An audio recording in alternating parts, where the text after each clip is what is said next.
Please bear with me, I'm just going to fill it in.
So I'm still working on it. I'll be with you guys soon.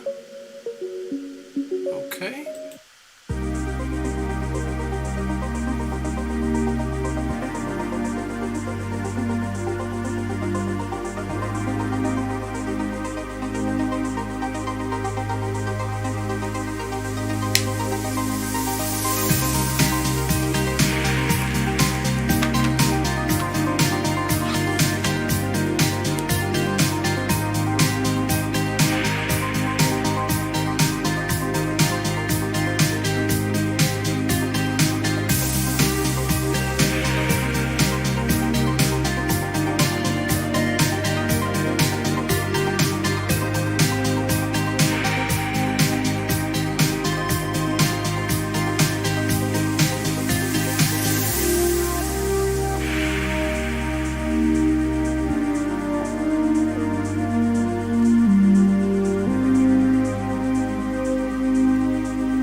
All right. Good evening, people.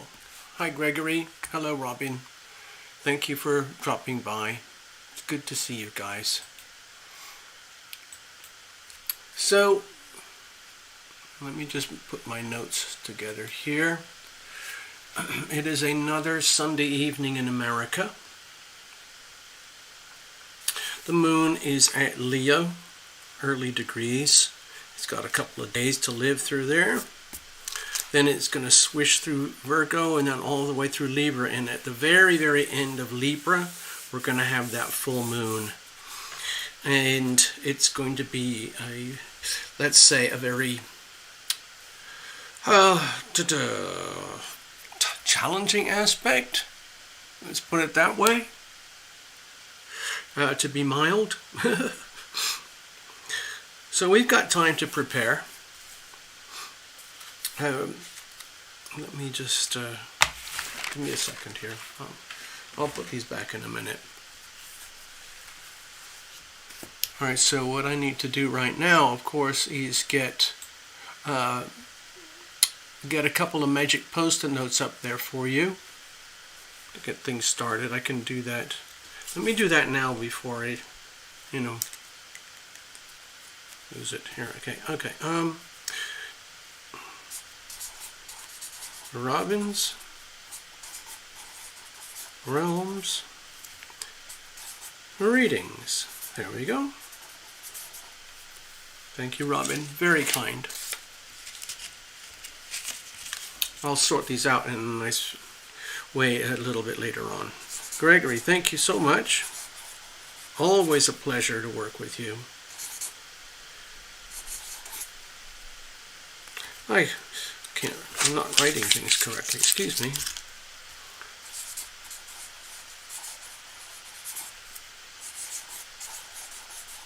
Alright, there we go. That's better.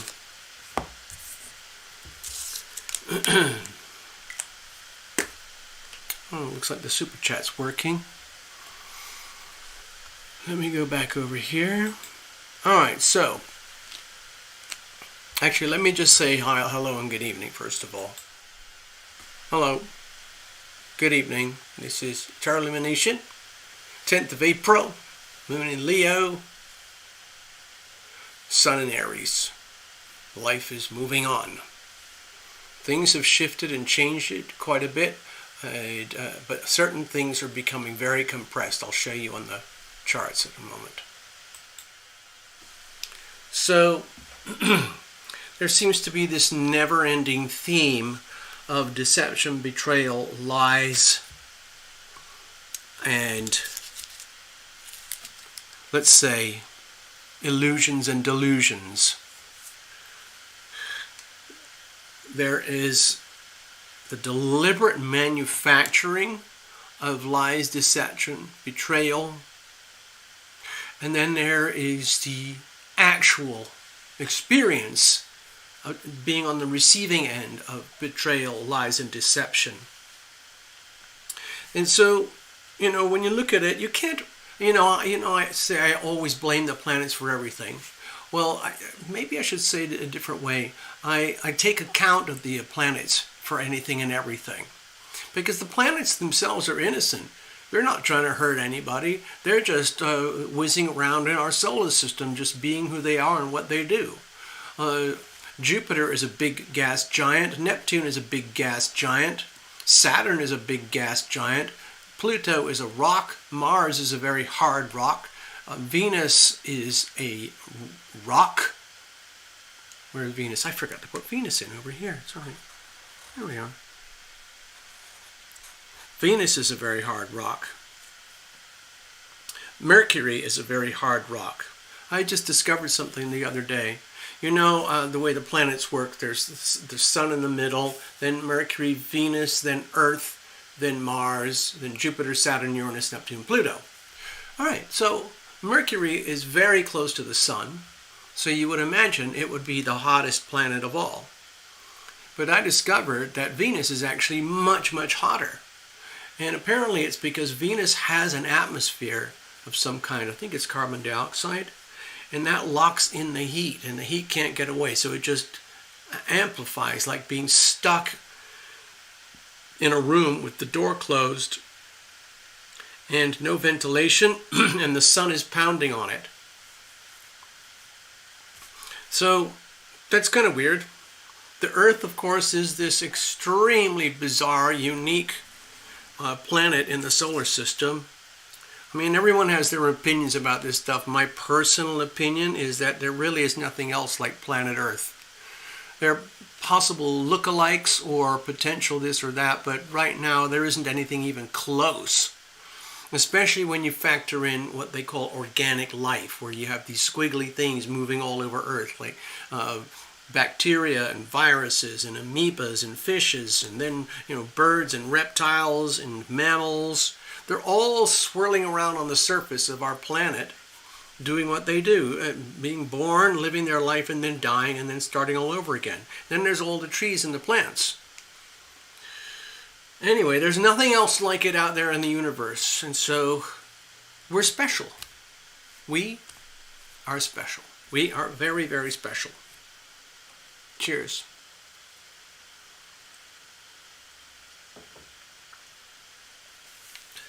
So right now, of course, as you know, Pluto has been hovering around this area for a very long time, and we still have a long way to go. Let's see, April, what did I say? The retrogrades are going to be starting up, I think is at the end of July, end of June. Anyway, it's a few months, and then Pluto is going to go retrograde. So right now, it's at 28.5 degrees, but it's slowing down to what they call stationary, because in a few weeks, well, a month or so, it's actually going to start looking like it's going to go backwards. So that's going to take us back to the 27 degree point for the United States. So it isn't anytime soon that the United States of America is going to come out of the situation it is right now, where it is living through its Pluto return. It's going to be grinding through here for another couple of years, okay? So please understand that. And all the convulsions and transformations that come with it. In the meantime, all the other planets are going to be shifting more and more. The least one to shift will be Neptune, then Uranus, but they will be shifting. Saturn will move into Aquarius, let's see, I think it's towards the end of this year, and so on and so on. And then history and life experience on Earth will start to change. But right now, we're deep in the thick of it. And I don't know about you, but I felt a slight sense of relief today. I've been checking all the headlines all over the world to see if it correlates to my personal feelings. And lo and behold, it felt pretty simple in that some of the extremely acute angles that we saw when Mars was directly conjoined with Saturn and Venus over here a few weeks ago, like 6 weeks ago, when the Ukraine war started. We've gone past that now. Now the war is still there, and it's now being revealed that it is an extremely grotesque, ugly, brutal war. But then again, those wars are happening, all over. Similar things are happening all over the world. Right now there is grotesque wars over here and here and here. Over here, there's huge riots because this country, Ceylon, Sri Lanka, is completely imploding right now because of the inflation created by the United States Federal Reserve and so on, and the wars and all of that stuff. And so these folks over here, they don't have any gasoline or no food, no electricity, no power, nothing. And there's millions of people there, and they have nothing. It's falling apart, and that's an expression I talked about, I think, last week, and I mentioned it to Love Triber. She confirmed it, is that all of us as human beings, we are 9 meals away from rioting and chaos. The other way to look at it is 9 meals is about 3 days worth of life. So just take away 3 days of food from your life and imagine how you would feel. People, I'm pretty sure, would psychologically go through different phases. Eventually, of course, you would just die, without any food or water. But when you remove food and water for 3 days, people go berserk because they know that they feel it, and biologically their life is at stake, and they start doing really crazy things in order to find food, get food, eat food. And that means cannibalism, theft, riots, murder, lying, cheating, stealing, whatever it is. And someone who might have appeared to be a perfectly decent, upstanding local citizen can turn into a monster. It happens that quickly. Now, as you know, the so-called global food supply chains are in deep jeopardy across the world. Now, it's pretty okay over here in Las Vegas. I'll just show you. Over here in Las Vegas, for whatever reason, the local stores, there's certain stores which appear to me to be very well supplied.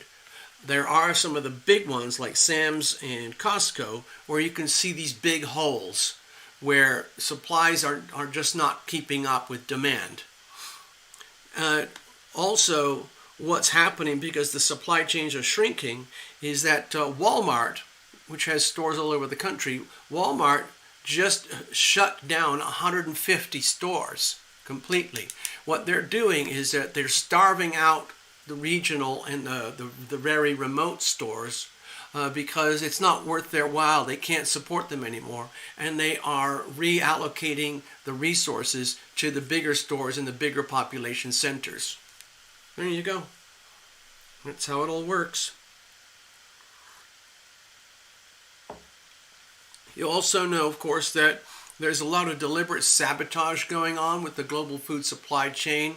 And myself, I feel that, hey, old son, I see you.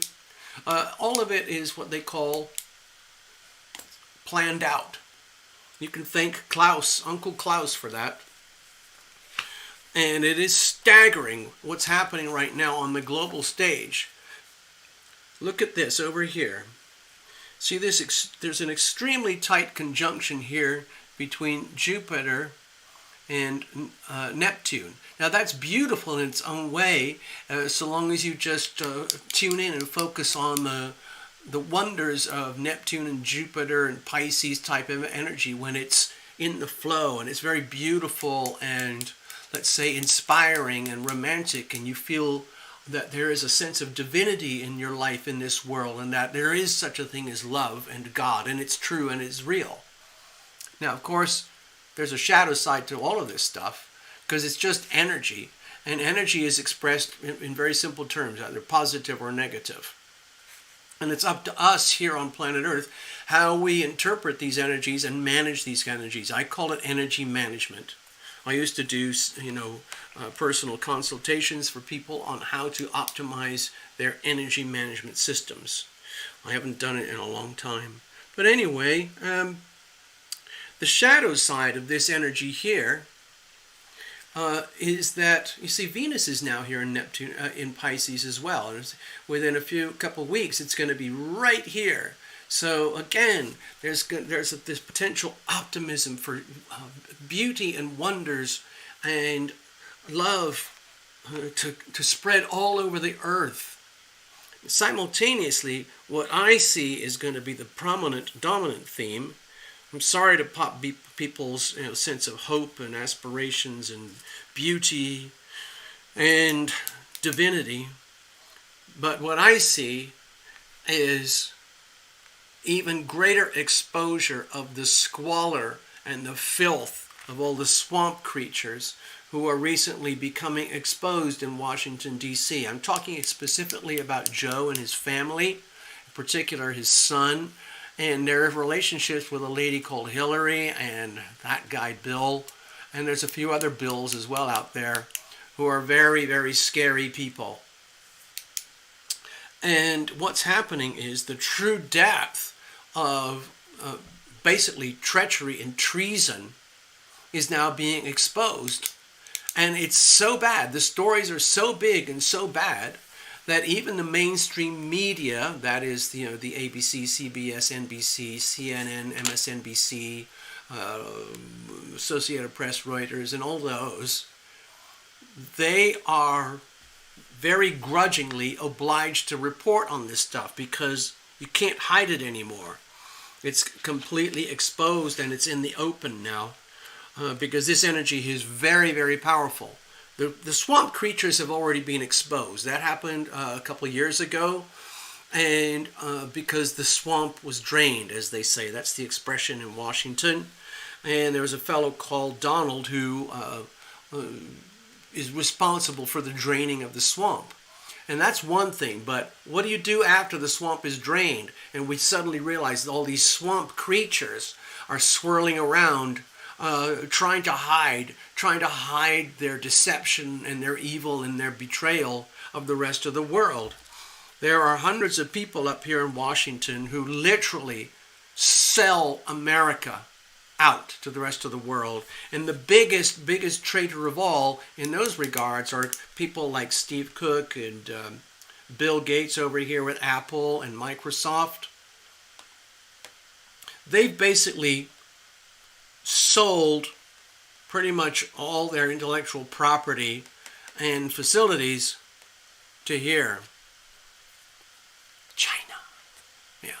So that is it, China-America. It is the marriage of America and China. So as much as people are talking in the news about, oh, it's going to be World War III and China's going to take over and there's going to be digital yuans and then everyone else is going to be slaves to China. Yeah, that's what they're trying to do. I've been talking about it for years. Right now, China is becoming a very huge landowner in America because America is allowed to sell property to other people. You can't do that in New Zealand. It's illegal for anybody to buy property in New Zealand if you're not a native New Zealander. So there you go. I don't mind that. I don't mind being an isolationist. I think the United States would be a much healthier place. And if people thought we were just arrogant, selfish, mean snobs, then that's their problem. Anyway, when I looked at that news headlines, you know, there was all this outrage for 6 weeks with the Ukraine war. And before that, it was all the outrage in Canada with the Truckers' Freedom Rally and a couple of days with the American Truckers' Freedom Rally and so on and so on.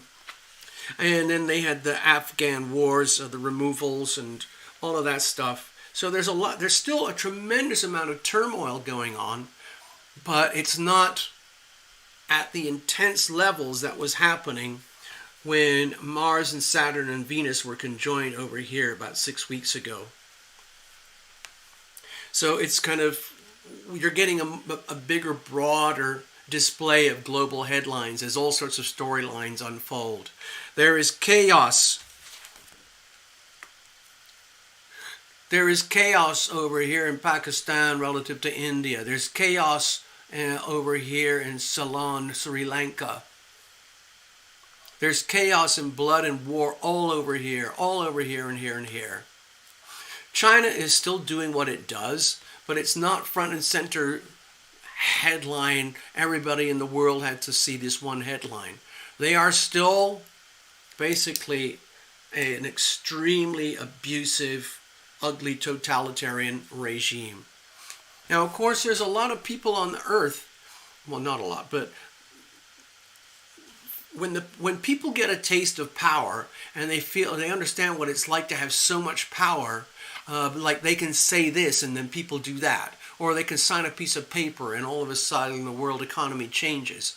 It becomes very, very addictive. Power is more addictive than anything. Fentanyl.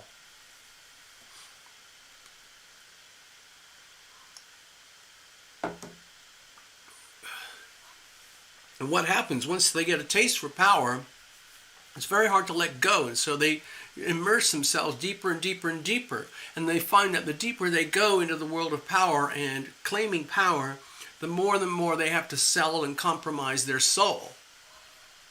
And when you get to the very, very top of the pyramids of power, apart from a small, very small handful of people like, what's his name, Gandhi, and I'm trying to think of a few others. I'm not an expert at this stuff.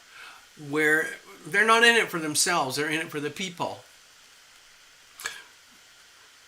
A lot of people hate Donald. They think he's a despicable character. But he really, truly loves this country. And he was the one who actually did the draining of the swamp. But the problem is, when you're the person who initiates the draining of the swamp, you end up with a lot of people in power who hate your guts. Even when they're supposedly on your side. There's something in America called the rhinos. Rhinos are Republicans in name only. And they are in some ways more corrupt than any of the commie lefties. It's disgusting. And they all have one business model. Who's going to give me the most money to push such and such an agenda? That's it. And I'll try to make that happen in Washington. And so the big agenda has been how can we, the leaders over here, how can we sell America to China without being caught, without being punished? Well, they managed to get away with it for the last, I would say, 30 to 40 years. But now it's starting to come out on mainstream news that United States has been systematically sold off wholesale to China for money, for the personal gain of the individuals who actually broker the deals. The biggest and most obvious deal is Apple. Apple computers, Apple phones. They can't function without China because everything's made in China, and the slave camps in China where the top workers make about $145 a month. There you go. If Apple had to pay, you do the math. It's outrageous. Anyway, I guess what I'm trying to point to is that with this aspect here, it's a very slow-moving aspect, just like the Pluto aspect, just like the Uranus aspect. It's very slow-moving, and the theme is not going away. The theme that I noticed most predominantly is the greater exposure of all the squalor and filth. I'm sorry to go on about such negative things, but it has to be addressed. You can't just sit around and watch, fun, silly stuff, or just eat your way to happiness, or pretend or imagine that none of this stuff is occurring. I know in some ways that ignorance is a bliss, and ignorance is bliss, and if you end up having a problem, deal with it then.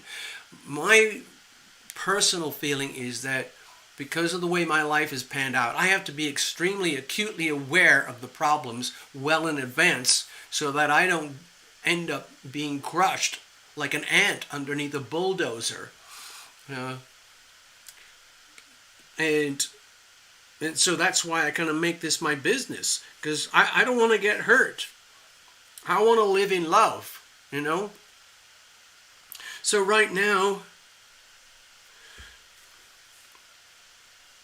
the pressure is here, and I could include that the pressure is still here, okay, with Uranus and Taurus and the global financial system. But it's not very, very hard angles right now, okay?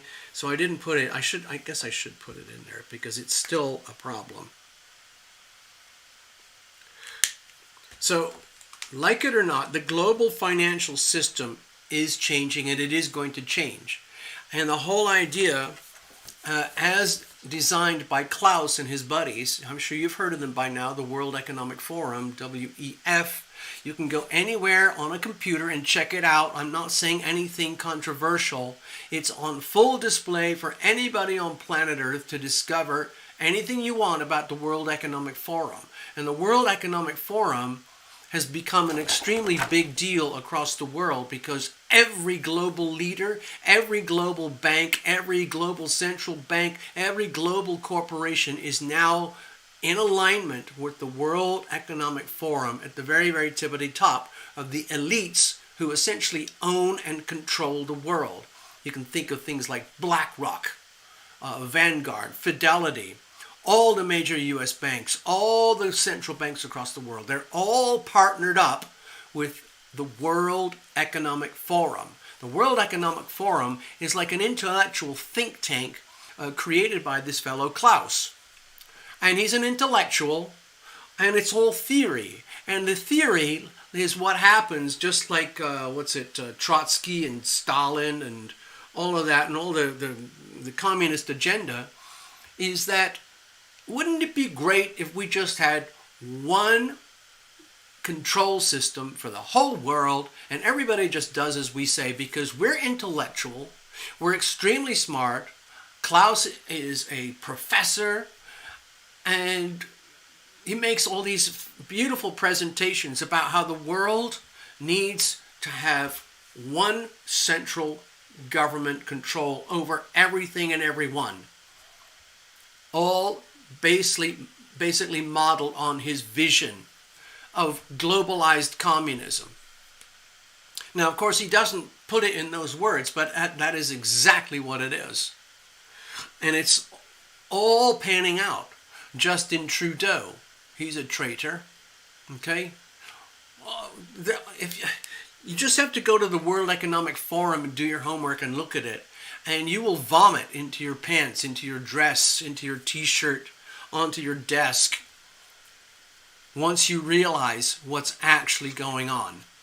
Because it's absolutely terrifying, and it's dressed up as this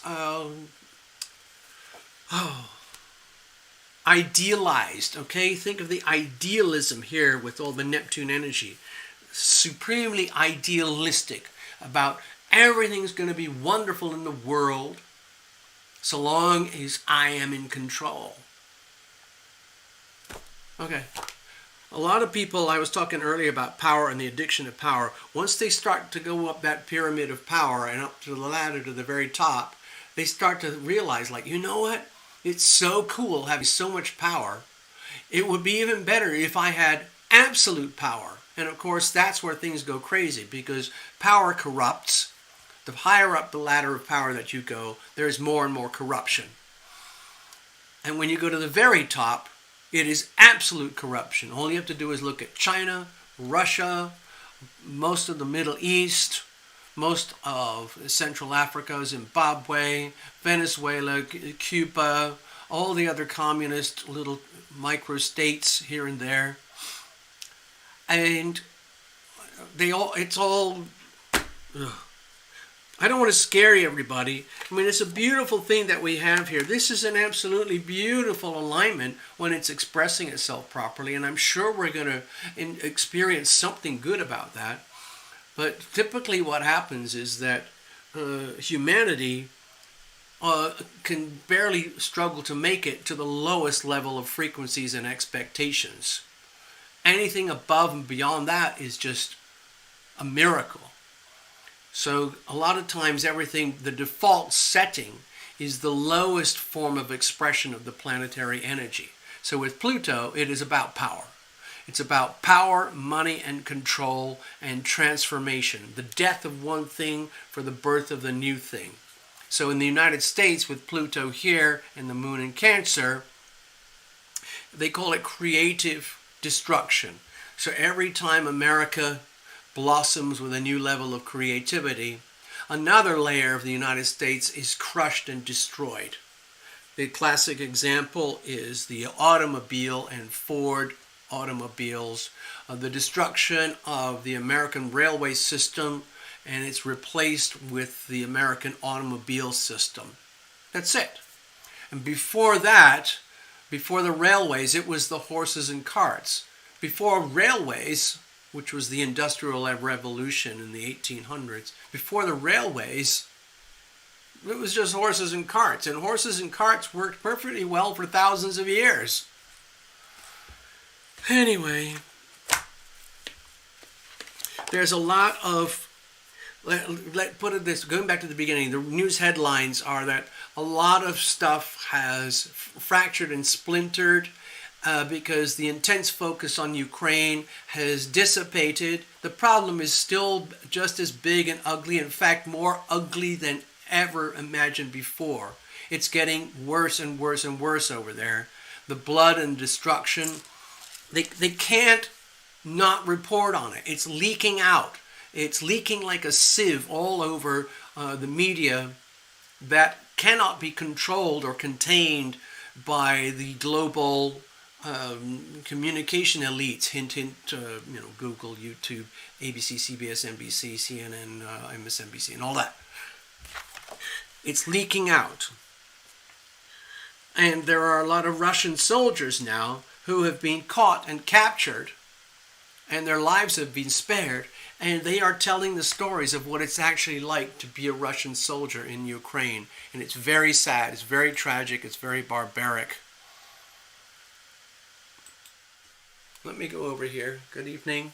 Sorry, I'm not trying to scare everybody. I'm just trying to give a perspective. I like to be happy. I check the planets every day, sometimes multiple times a day. And that's how I calibrate myself and recalibrate myself so I can stay kind of basically as safe as possible, or in the neutral zone, or even better, in a position of, let's say, optimization. And I've been doing this for a long time, and I have a lot of experience, but sometimes it's very, very hard to find the optimal posture and attitude in terms of what I call energy management, so that I can conduct my life without living in a state of terror that the world economy is going to collapse and there's going to be no food, no electricity, no water, and everyone's going to be killing each other. Okay? I work hard not to live that way. Anyway, good evening, Robin. Good evening, Gregory. I've got a couple Post-it notes live, so we're going to do a couple readings. I feel like I have to mention something that is a bit of a downer, and it's to do with the channel. As you know, I've been talking since all of 2019, 20, 21, and now 22. 3.5 years I've been moaning and groaning about the demise of my channel. All right? It's not over. Over the last few days, I've been doing a lot of brainstorming and troubleshooting with Google and YouTube to try and get help to figure out what to do. Now, there is a few obvious things, which is like, oh, why don't you just make more videos? Why don't you do lots of fancy things with thumbnails and promotions and SEOs and, link it up to your Facebook, Twitter, and social media. I don't do any of that stuff. I don't care about any of them. And then you could do product placement, all these things. And none of it, I just like to do the content and move on. And I've learned the hard way that actually is not very effective. Also, they try to, of course, they want you to do content, provide content that's like super valuable in terms of hits and views and everything like that. And I know what it's like, because I went through a period where things were actually pretty okay. I could pay my rent and everything, and I even saved money for my big trips to New Zealand and everything like that. That's all gone. That's history now. So I'm trying to salvage the channel. And when we had our talk, they basically didn't really have any useful answers. And what's happened is that they basically admitted that they're not going to pay me.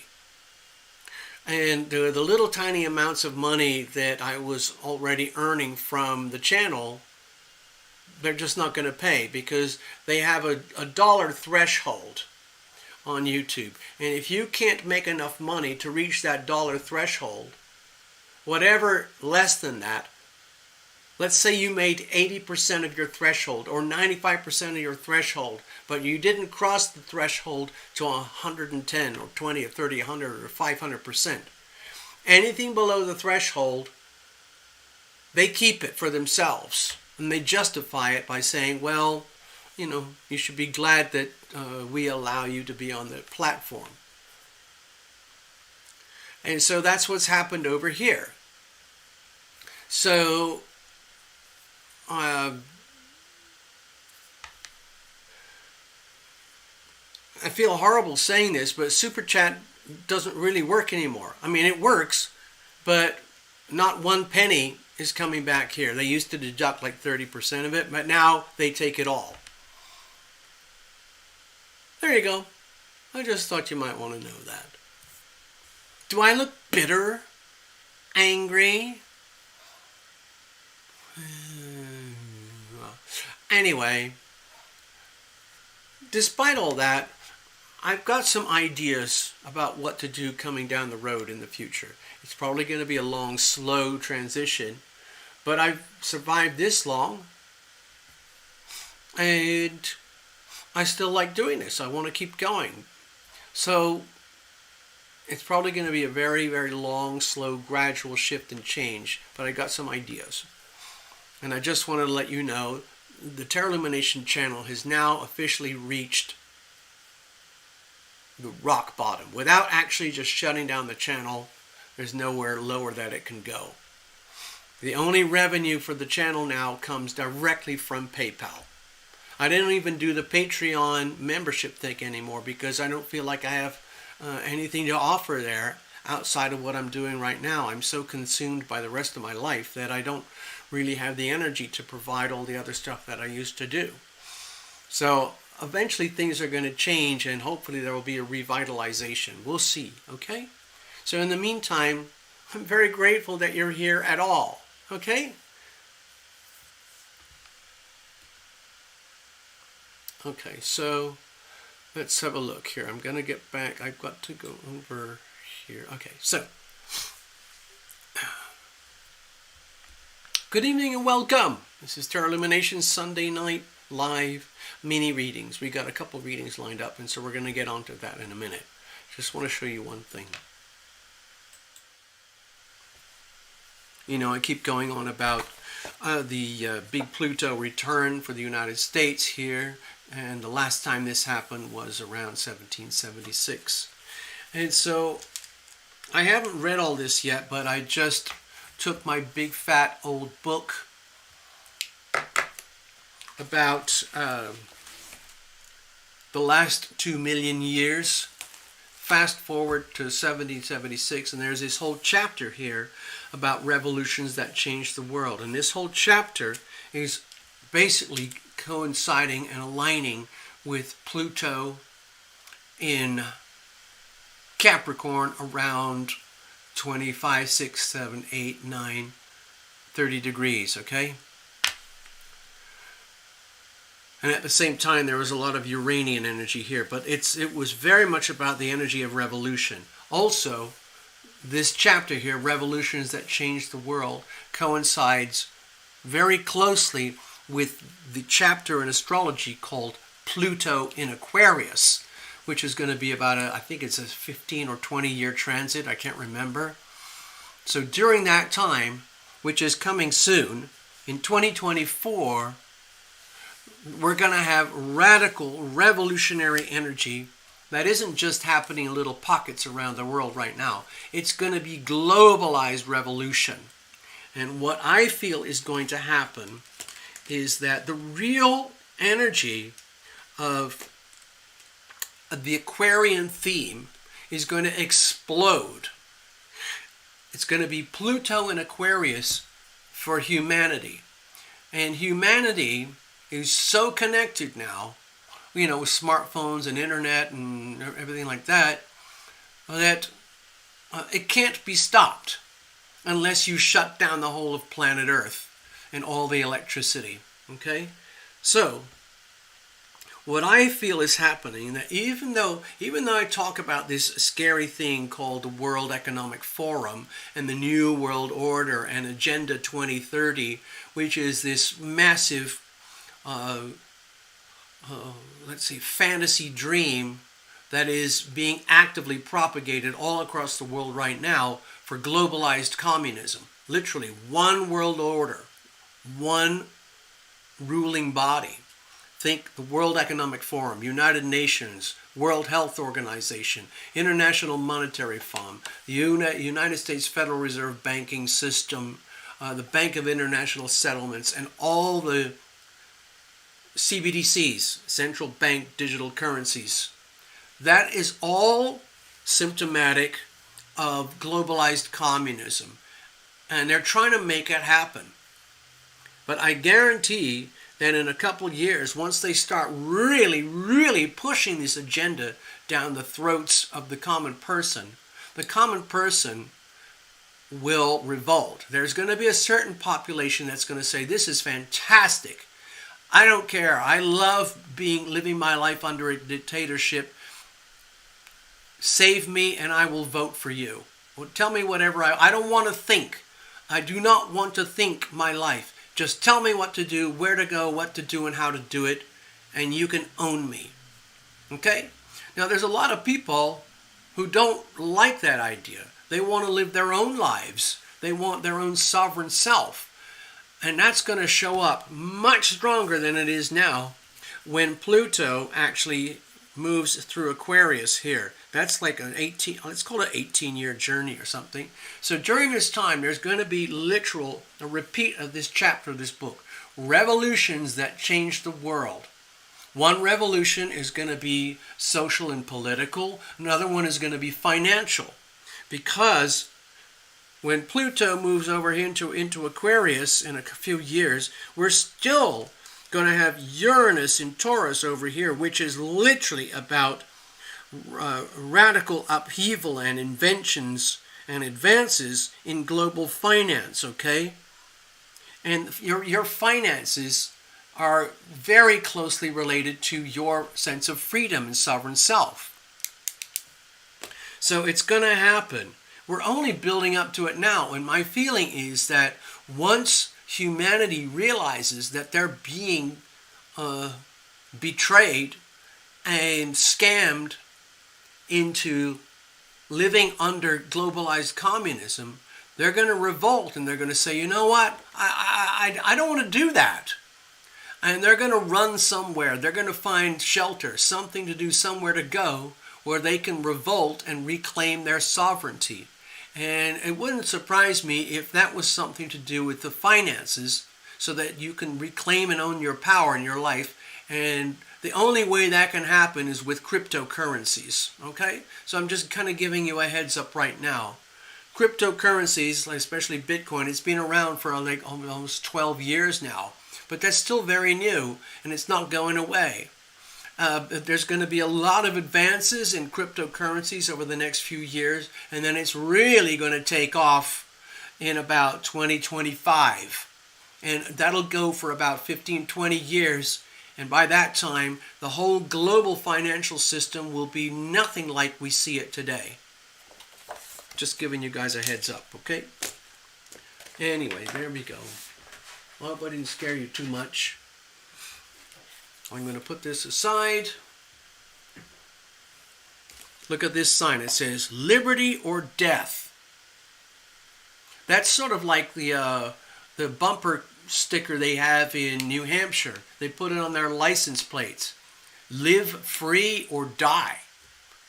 Now, I don't know anything about New Hampshire, whether it's Democrat or Republican or whatever, but they got it from here. La liberté ou la mort. Freedom or death. I'm not kidding. It's that serious, people.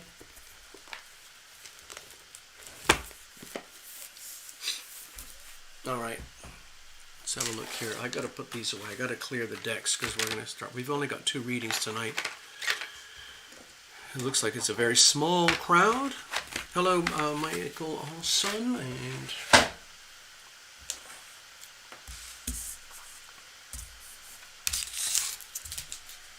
you know what's that saying? You create your own reality. You are what you think, having become what you thought. I'm sure you guys know that. I don't know if I've talked about it before, but it is very much kind of like how the laws of attraction and the laws of physics work. And so, as you know, I have a little bit of a tendency to be my own worst enemy. And it's one of these characteristics that some people have where it's die before you die. I don't like when my freedoms, my sense of sovereign self is threatened. And rather than let anybody take it from me or steal it from me or screw it out of me, I would rather remove myself from the equation completely. Now, I personally feel, this is going to sound shocking, that I actually committed suicide in a fairly recent previous lifetime because of these various matters.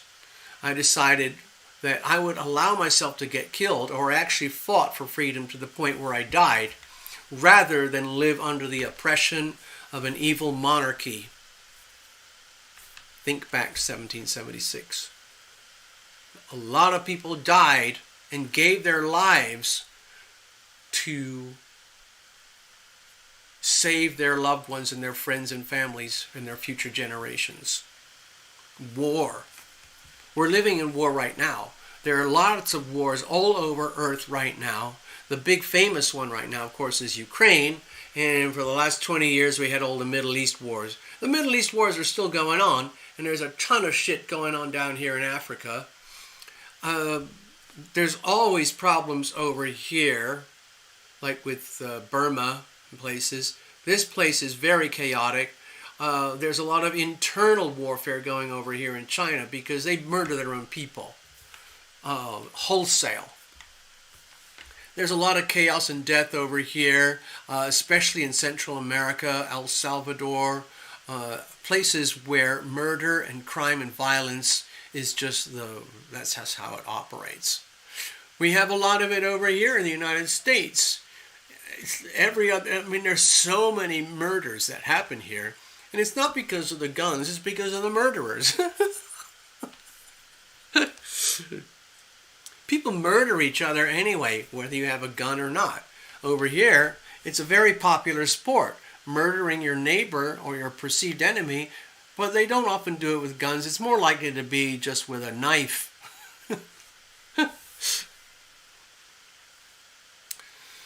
There's another guy called Bill, and his last name begins with G. He does it on a wholesale level. As you know, he worked with a bunch of people. There's Anthony and his buddies to create a globalized bioweapons. And that's murder on a wholesale level. And right now, I think they claim the numbers apparently are like 6.5, 7 million dead worldwide since the bug went crazy in March 2020.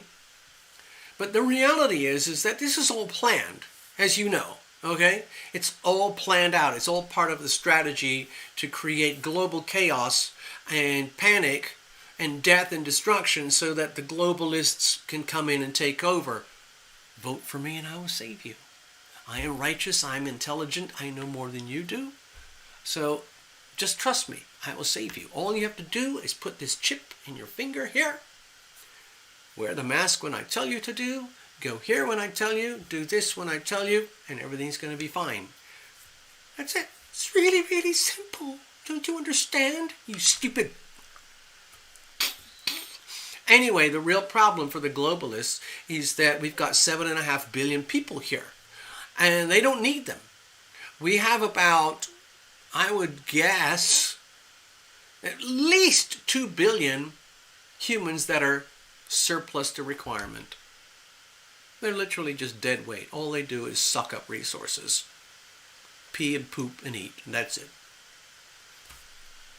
How is that economically useful and viable to somebody like Bill or Klaus or Anthony or Joe? Well, it doesn't make sense. Their plan was to eliminate at least 2 billion people. So they're planning another one now. It's going to be the bird flu, bird virus thingy. And they're hoping that it becomes much more toxic and prevalent and see if that can create more damage. They're working very, very hard. And that's basically murder on a global scale. Billions of people. It's one thing to murder 6 million people, but that's nothing. It's just nothing. It's just like looking outside and just taking a can of fly spray and going, tss. It doesn't work. They need wholesale slaughter. So they're trying to create these new superbugs that are mostly going to go through the birds and chickens and turkeys and whatever. We'll see how that plans out. All right, so anyway, enough of my misery and doom and gloom. There are some wonderful things happening across Earth. Let's have a look over here. Cheers, everybody.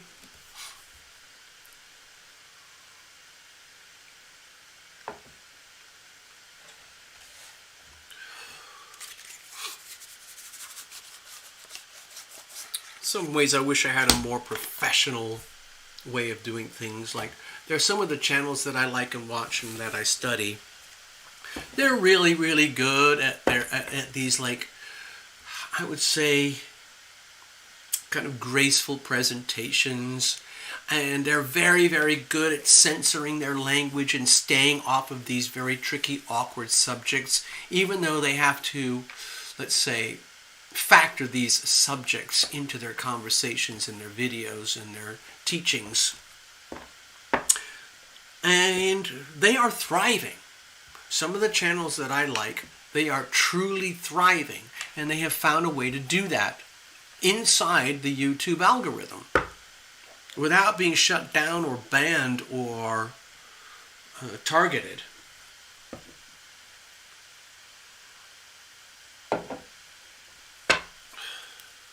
I'm quite jealous, as you can tell. Robin, what's going on?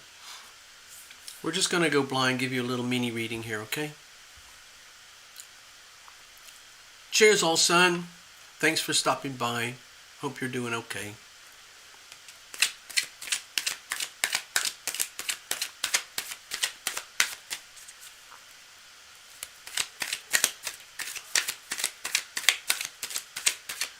Some of you know Robin is actually a reader and an energy healer herself in her own right.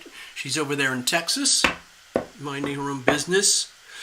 Also, some of you know about Precious Moments. I never heard back from her. I tried to set up a live meeting with her so we could figure out what's really going on up there, how we can help out if in any way that's possible, but I never heard back from her, so I don't really know what's going on. I put out a little mini video. I don't know if it helped her at all. I was trying to help her to raise a few dollars here and there, you know, for some milk or eggs or, you know, something like that. Because she's still living in the shelter up there in Edmonton, Canada. And it's still very cold, okay? And it's probably going to be months before she has a chance to reclaim her life. So it's a question of survival right now. It isn't just like getting really comfortable. It's actual raw survival. She's in a shelter, so she has shelter, and she has basic food, and her 3 kids are there with her. But to get back into mainstream life, get back to being employed again, where she can reclaim her job as a nurse. She's a professional, highly experienced nurse. That's a whole other matter.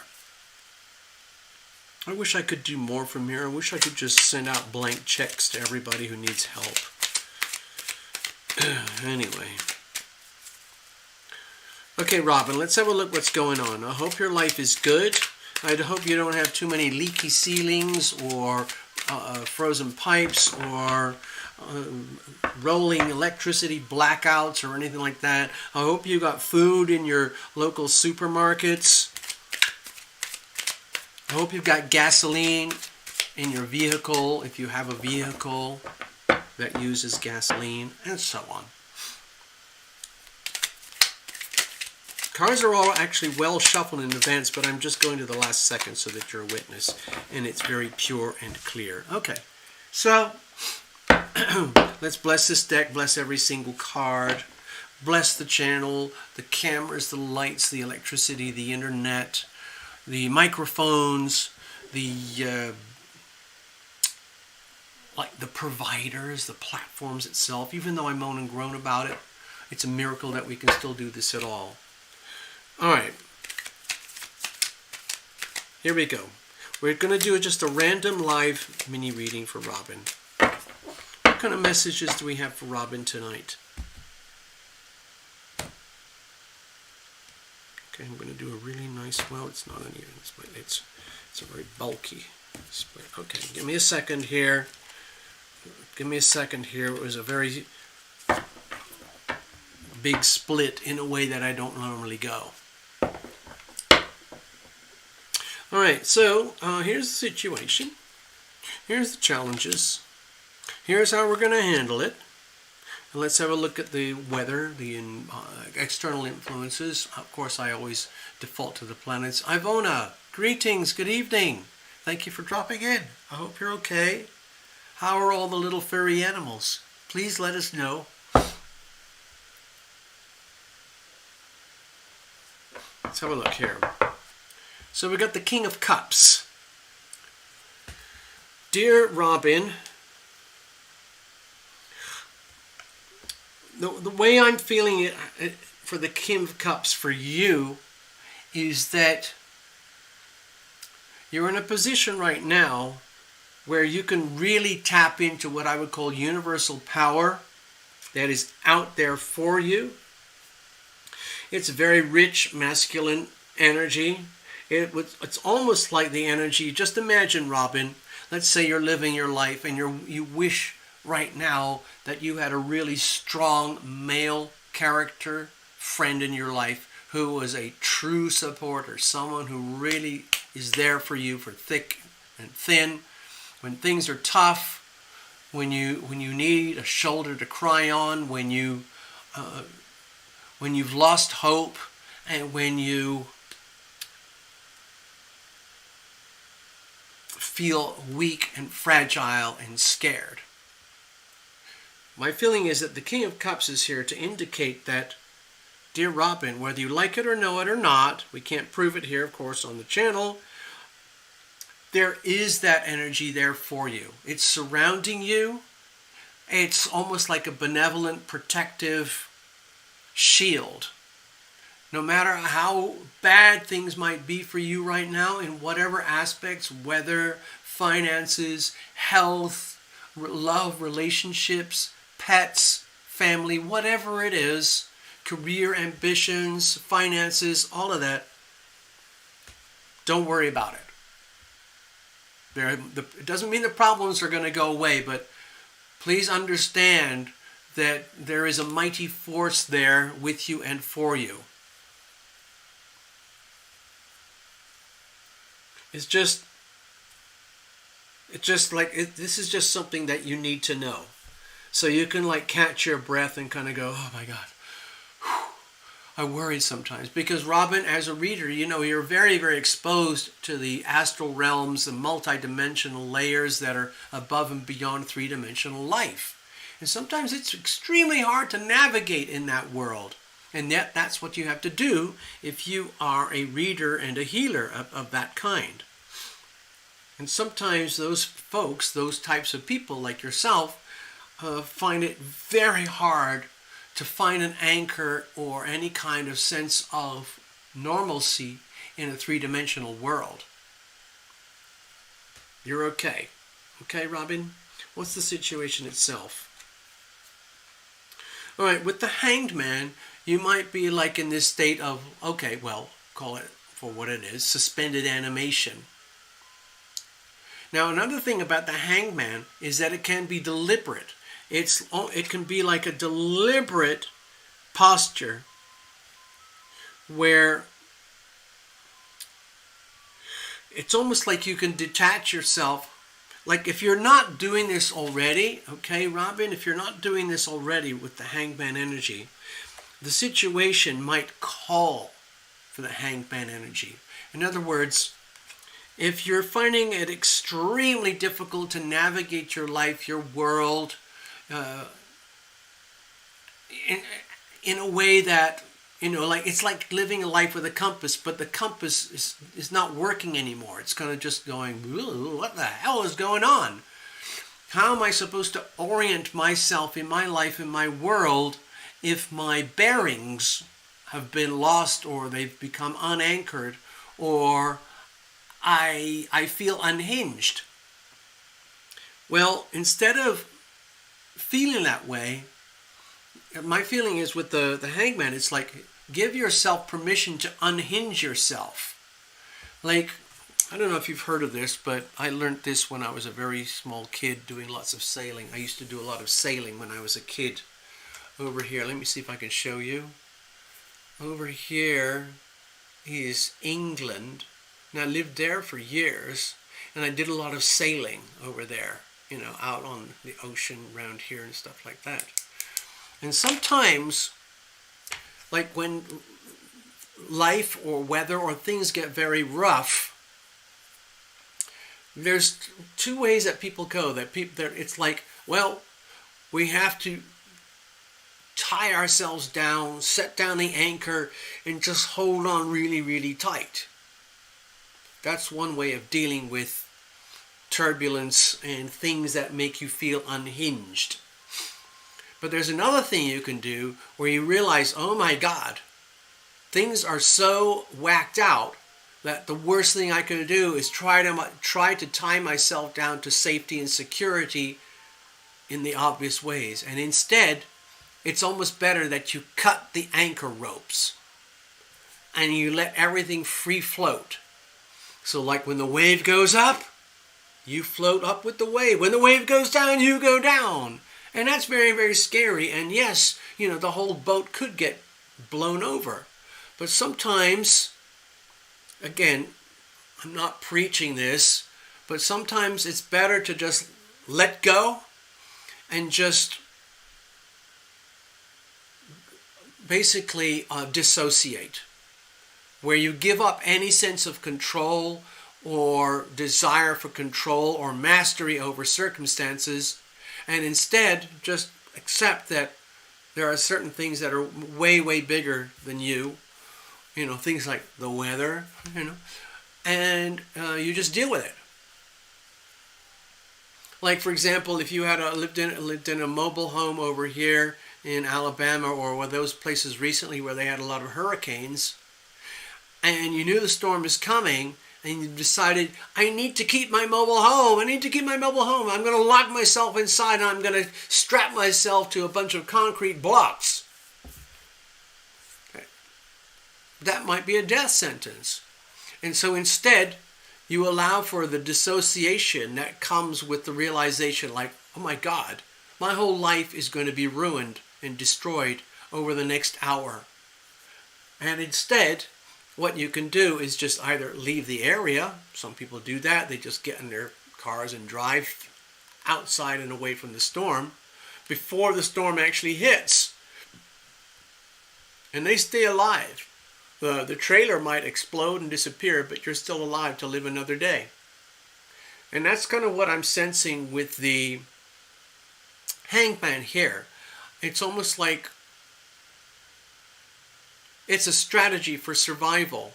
It's to allow yourself to dissociate.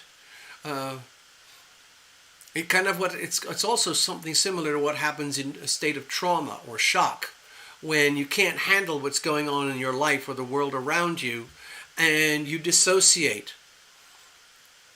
And it's a survival mechanism. It can feel really scary. It's like you feel yourself becoming disembodied from your body. Hello, Necessary, I see you. Oh, you sent a donation. Thank you, Karen. All right, we'll sort you out. Okay, let's go back here. I'm going to post it up for Karen over there in beautiful New Zealand. Hello, Karen. Thanks for dropping by.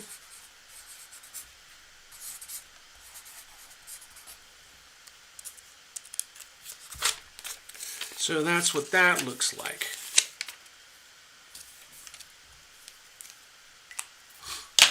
Okay, let's put that over here. So, I guess the theme that I was talking about here is dissociation. If it's by like an external influence, or if it's a chosen, deliberate dissociation, either way, it's dissociation. What's the problems here?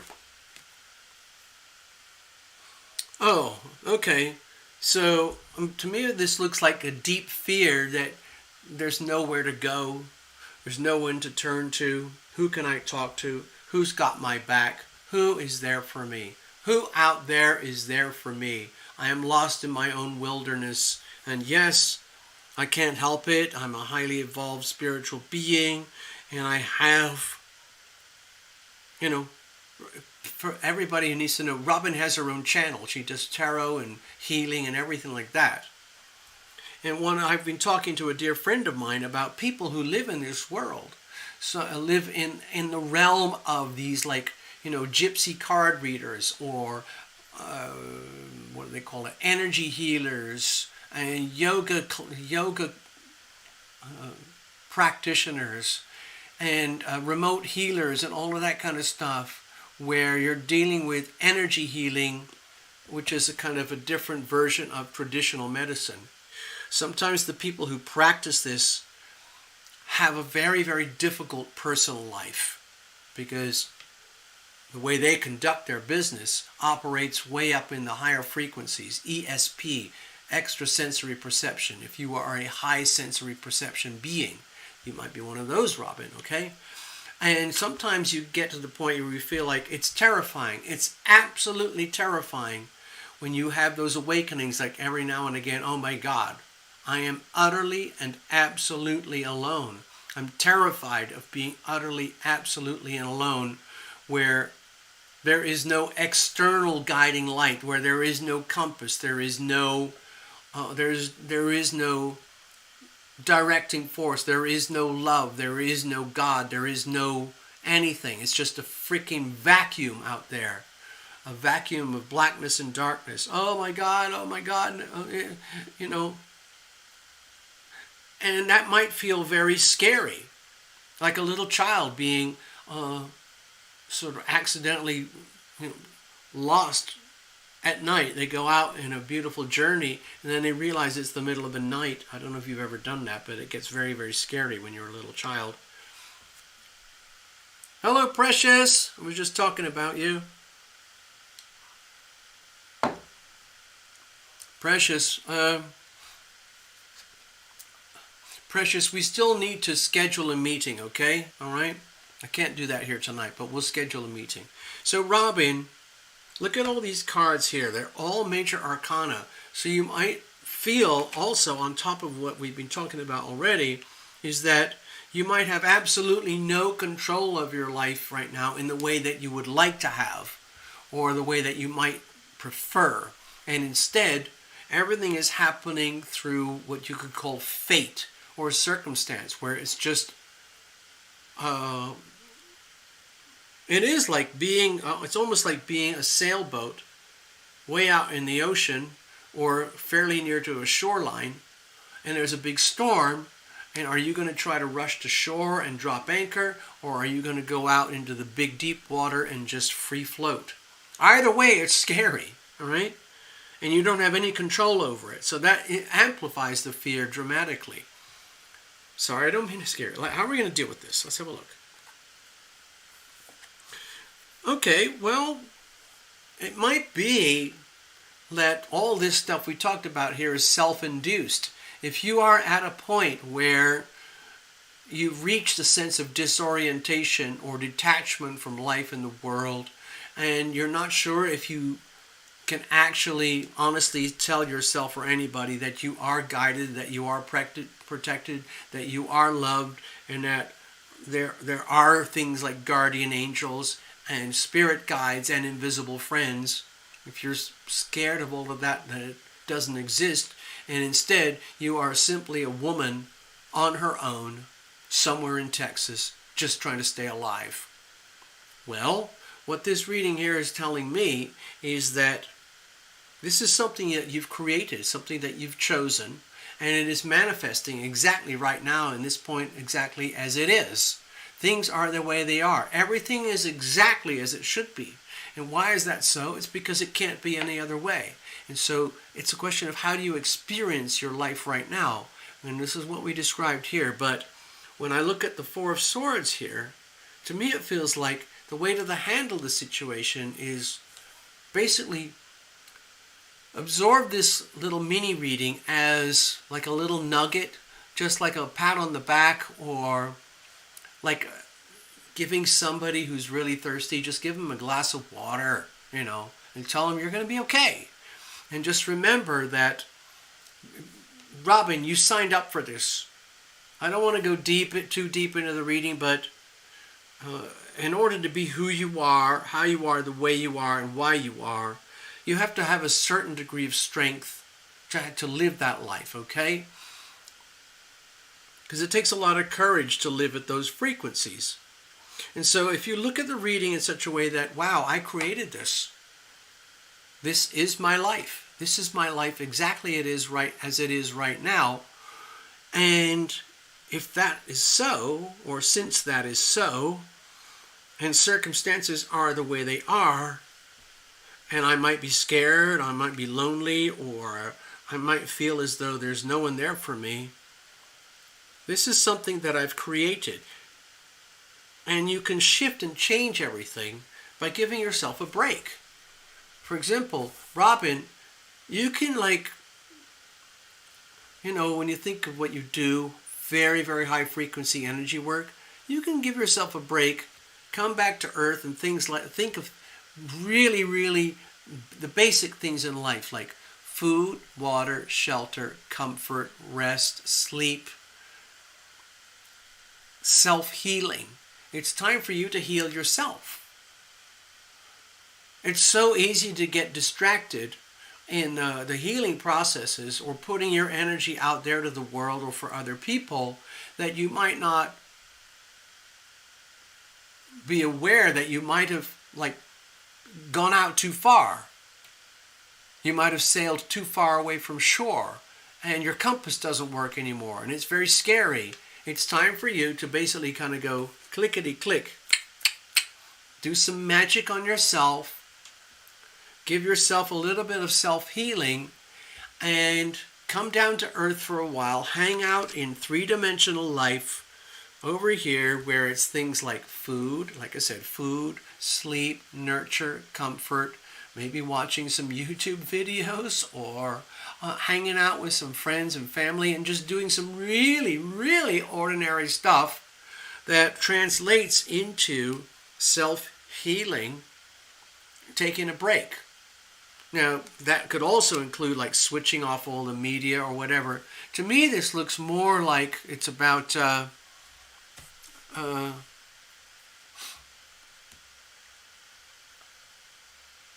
hold on, let me go over here a second.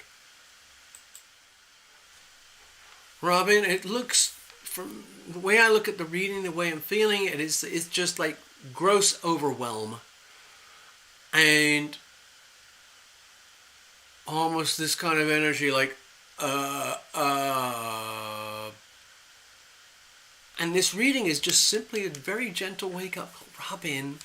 Robin, it's almost like, okay, you see over here, you're living over there in Texas, but it's almost like you're somewhere way up here in the stratosphere and you've been out there too much, too long. And you're in some ways you might be depleted or frightened or disoriented, and it's time to come back to really, really ordinary three-dimensional mundane life. Make sure your phone is charged. Make sure you've got some food in the fridge. Take it very, very gently. When you feed yourself or when you do grocery shopping for yourself, take your time going very gently, like, oh, you know what? I need a bit of this, I need a bit of that, nothing more, nothing less, and make your whole life for the very near future. I would say for at least until the full moon. I would give it 5 days, okay?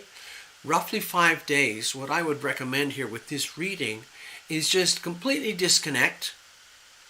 Don't worry about clients or friends or family or relatives, and just give yourself, treat yourself like you would treat a loving pet. And you give yourself, you kind of go to yourself like, poor Robin, you poor thing, you were crazy. It's just like, when a pet gets lost and they go out for 3 or 4 days and then they come back, they're like, that's what I'm sensing. So it's just like, it's okay. Robin, you're okay, you're going to be fine. You just need some TLC. You need to be the one that provides the TLC to yourself. Be your own healer, okay? Give yourself a serious break, just drink your favorite beverages, preferably mostly just water, maybe some gentle teas.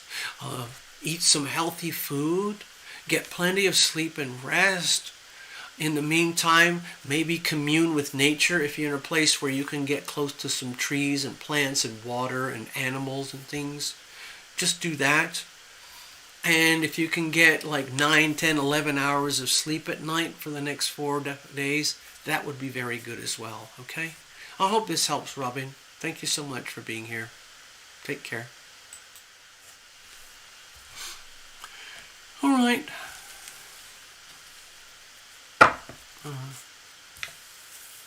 Let's put this away now. We're going to read for Karen actually next, because Gregory did put a note when Gregory was doing the donations. He put a note in there that said, "Whatever you do, just put me last for the readings." So Karen Clark arrived later, but we're going to bump Karen Clark ahead of you, okay, Gregory? So there you go. How about that? Thank you for the donations. I guess from here onwards, I have to ask people. I mean, it's really, I'm sorry. Give me a second, Karen. I'll be right there. I'm kind of stuck about what to do at the channel. Like, I could say to everybody, hey, we're going to do marathon super chat fundraising shows. Send me money, money. And then we'll bump up a lot of super chat readings, lots and lots and lots of super chats till I cross the threshold, and then I'll actually get paid. What I also learned is that it's not cumulative, by the way. I just want to share that story. It goes month by month. If the threshold is not met for that month, let's say you're at 90, let's say I'm at 95% to the threshold. But if I didn't actually cross it to 110%, I lose everything. And they do that every month in a row. And that's what's been happening for a long time now. And I'm sick of it. I'm sick of it doing all this stuff. And basically, Google, YouTube just keeps the money. I'm really sick of it, but I don't know what else to do. Well, there's one option. Like, I'll just tell everybody, hey, everybody, make all donations by Super Chat. And as many as possible. And then eventually Google, YouTube will pay me something, because hopefully we'd cross the threshold. But that feels very strange to me. So instead, I feel like I have to suggest you might as well just give up on Super Chat altogether and move everything through PayPal donations or terralumination.com donations. It all goes through PayPal. It's probably easier. Probably the easiest thing is just to go to terralumination.com and go to the donate page. That's it. But not everybody's geared up for these things. Some people love doing Super Chat and they have no idea how to do PayPal or go to terralumination.online. So I don't know what to do. I'm going berserk. Thank you for listening. Thank you for tolerating my rant. Karen, you're up. I see a lot of notes there from Necessary and Precious. Anyway, so I know a lot of you like to chat on the side while we're doing the show. That's fine by me.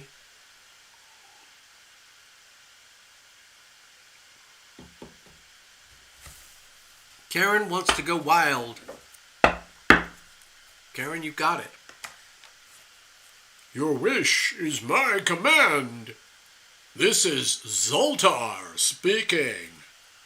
I do not wear a mask. I speak the truth.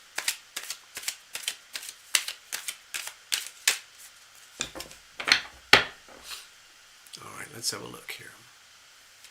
Greetings, Karen. I hope everything is wonderful for you over there in New Zealand. I think I heard something on your PayPal TL. Oh, I think I know what you're talking about, Necessary. Let me just double check here. I gotta see what's going on. We'll figure it out. And yeah, I'm sure it'll be okay. All right. Let's see. Karen, just hang in there. Thank you, Necessary. I'll put that over here.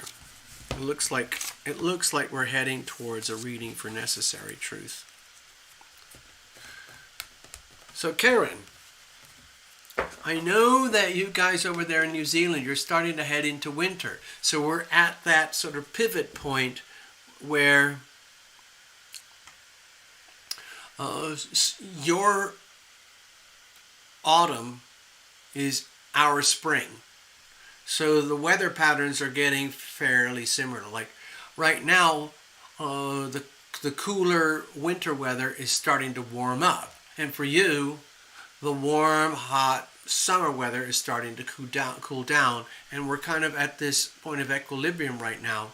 But in a month or two, you are going to have your winter, and we're going to have our summer.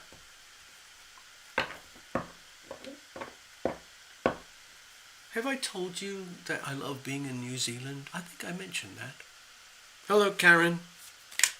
Guess what's going to happen? Next time I'm in New Zealand, I'm coming to see you. We're going to visit and we're going to hang out. We're going to have fish and chips on the beach or near the beach. And I'm going to have some New Zealand artisanal beer. How about that? And we're going to hang out and talk about art and business, all those fun things. Let's have a look.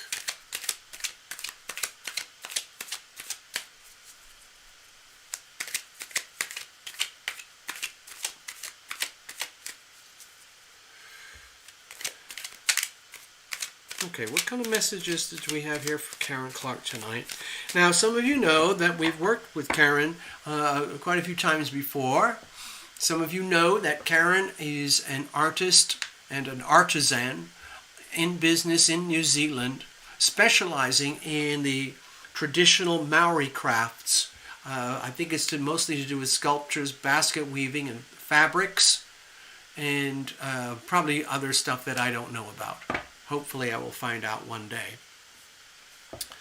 Also, we know that Karen is very closely associated with like the artistic ruling bodies of New Zealand, like these, I don't know what they call them like in America, but the equivalent, okay?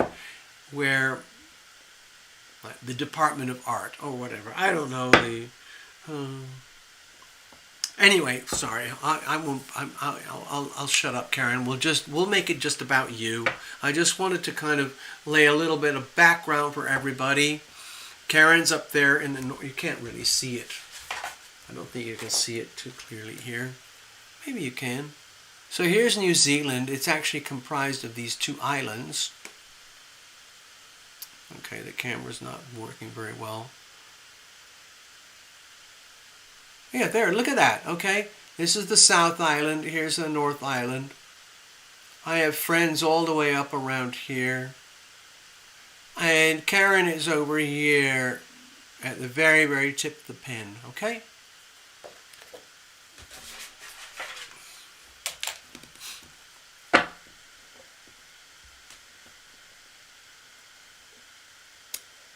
Hello, Tina.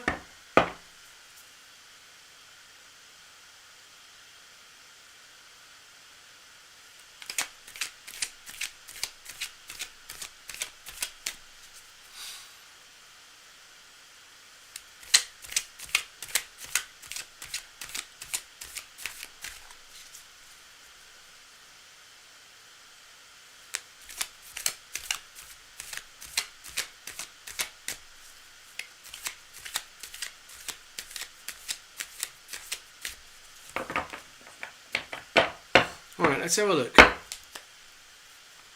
Alright, here we go. What kind of messages do we have for Karen? The thing about Karen is that she does the homework on herself, and then she incorporates that and disseminates it throughout her life, her family, business, local environment, aspirations, hopes, and dreams, but also just basic day-to-day life. Cheers, Karen.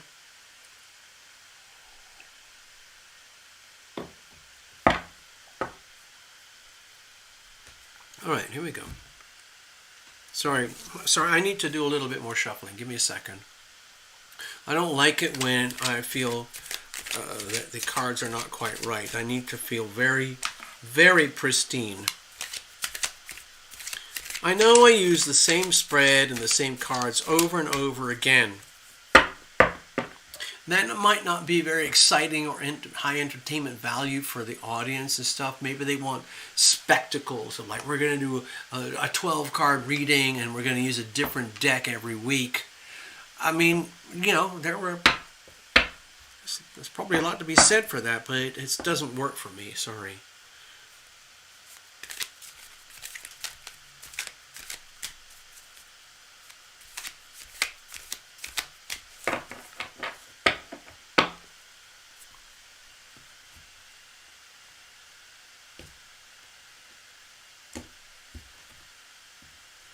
Take care, precious.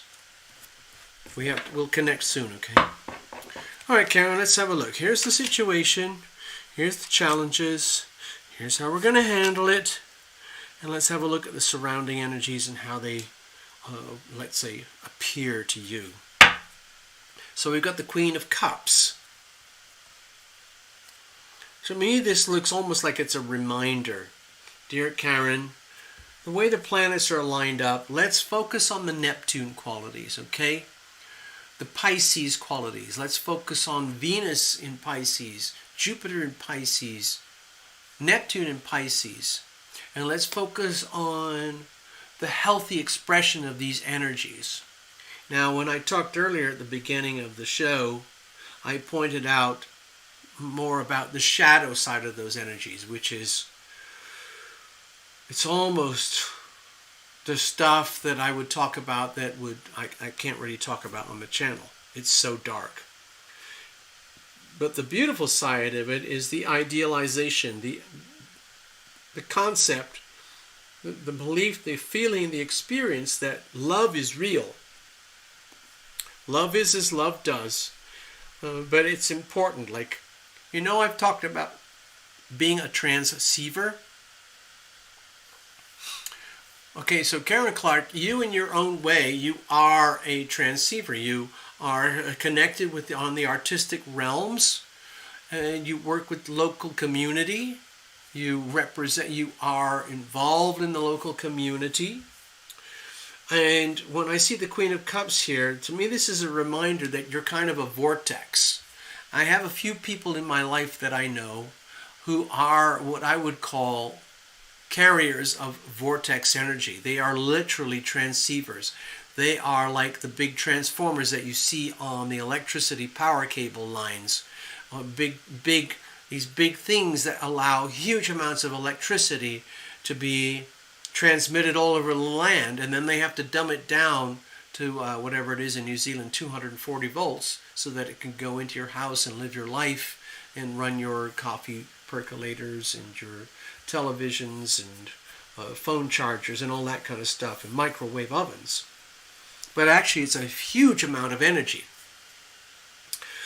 And it has to be conducted and, let's say, transmitted. And that's a transceiver. So Karen Clark, what I'm sensing here with the Queen of Cups is, it's like a very gentle message. Like, Karen, if you would, please consider yourself or imagine yourself as a transceiver. In other words, you receive energy in the form of the healing power of love. You own it inside of you, and now you disseminate that energy as a transmitter. That is what I call a transceiver. And that is another way of saying being an instrument of the healing power of love. Now, what does that look like? Well, in my world, love is as love does. So in your world, it's like your physical actions. Like, oh, you represent community artists. You represent native Maori culture. You represent to the world through business these things that other people would see as artifacts or artisanship or craftsmanship or the business of like an art studio. And everything in your world is infused with love. It's infused with the healing power of love. And my feeling is that with the Queen of Cups here, Maybe this was a moment in time with this reading where it needed to be stated in a very open, clear, hopefully understandable and meaningful way, so that you understand how. And this is like, to me, this is a gentle reminder. Please understand, Karen Clark, you are actually the embodiment of being an instrument of the healing power of love. It is the energy of being a transceiver. And it requires tremendous strength, courage, nobility, integrity, honesty, and above all, love. You have to be formatted this way. And you have to work for it and earn it. And now that you own it, now that you carry it, what do you do with that? Well, in fact, you just carry on. You just simply carry on being Karen Clark. All I'm sensing here is that with the Queen of Cups, we just needed a definition, a broader and more specific definition. Okay, so let's have a look at the situation itself. Okay, so with the Nine of Cups here, my feeling is, again, we're cups and cups, energy.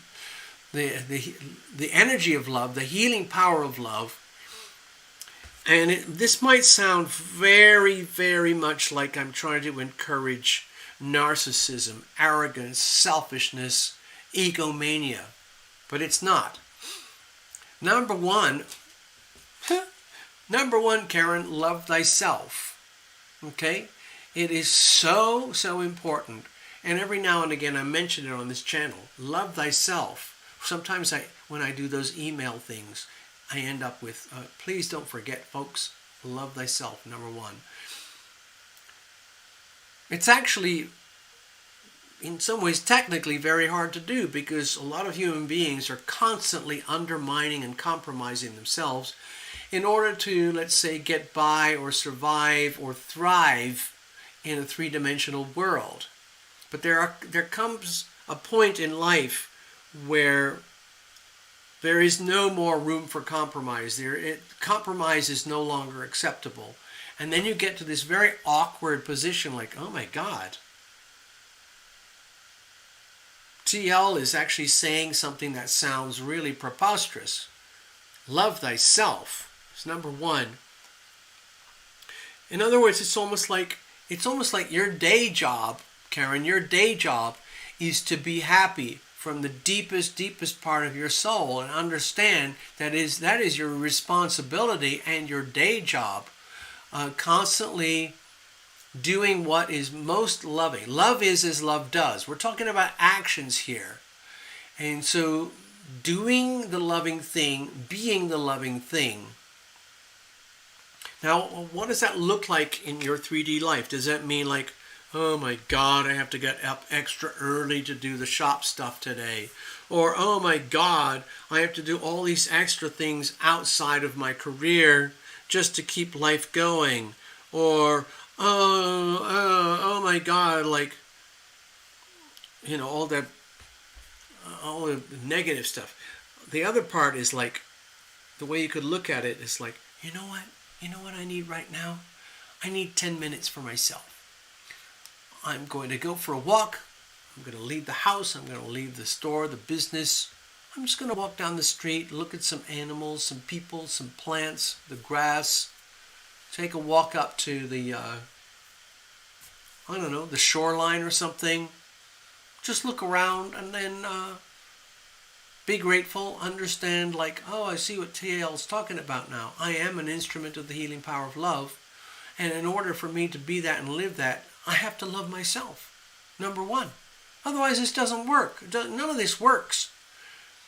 Now, love thyself does not mean like you put everyone else down and below you. No, it's literally love thyself. You know what? Like, hey, I'm Karen Clark. You know what? I've been overdoing it lately. I need a break. I'm going to take a day off where I'm just going to say, you know what, dear partners, you know what, dear family members, you're going to have to do without me for 36 hours. And then you just literally pack up and do something totally self-indulgent, which is really about self-healing, which is about self-love. And then that creates a vortex where you invest in yourself. You plant you're sowing the seeds of love in your life, in your world, for yourself, in order that you can ultimately be a better conduit, a better instrument of the healing power of love at this level. That's what I think is going on here. I hope this is making sense, okay? Hold on, I just saw some notes. The chat just opened up. Give me a second, okay, Karen?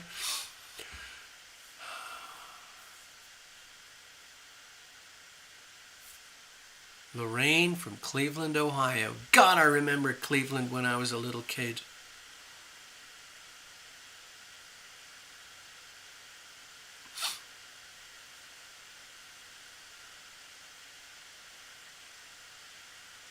Anyway, okay, thank you. So, sorry for that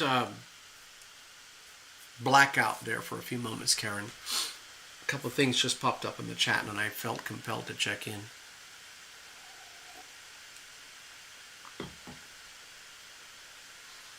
So I hope this makes sense to you, Karen, what's coming out so far. Now, what's the problems here? Okay, to me it feels like it's all centered around wealth, abundance, family, stability, and creating possibly even a legacy for the future. The future of life and business, especially like here on Earth. Like, you might be frightened that you're not operating at your most optimal self in such a way that creates optimal abundance, money, security, stability for yourself, number one, and for your immediate environment, which includes your loved ones. Okay? So this is a beautiful card in its own right, the Ten of Pentacles, because it's a card of extreme abundance and hard-earned good fortune, and having all the evidence around you to indicate that. So if you're looking around in your world right now, Karen, and you're thinking like, where's my good thing? Where's all my savings for the future? Where's my retirement account? Where or when am I going to pay off any debts or loans for anything? Whether it's, I don't know, cars or stuff or business or houses or whatever.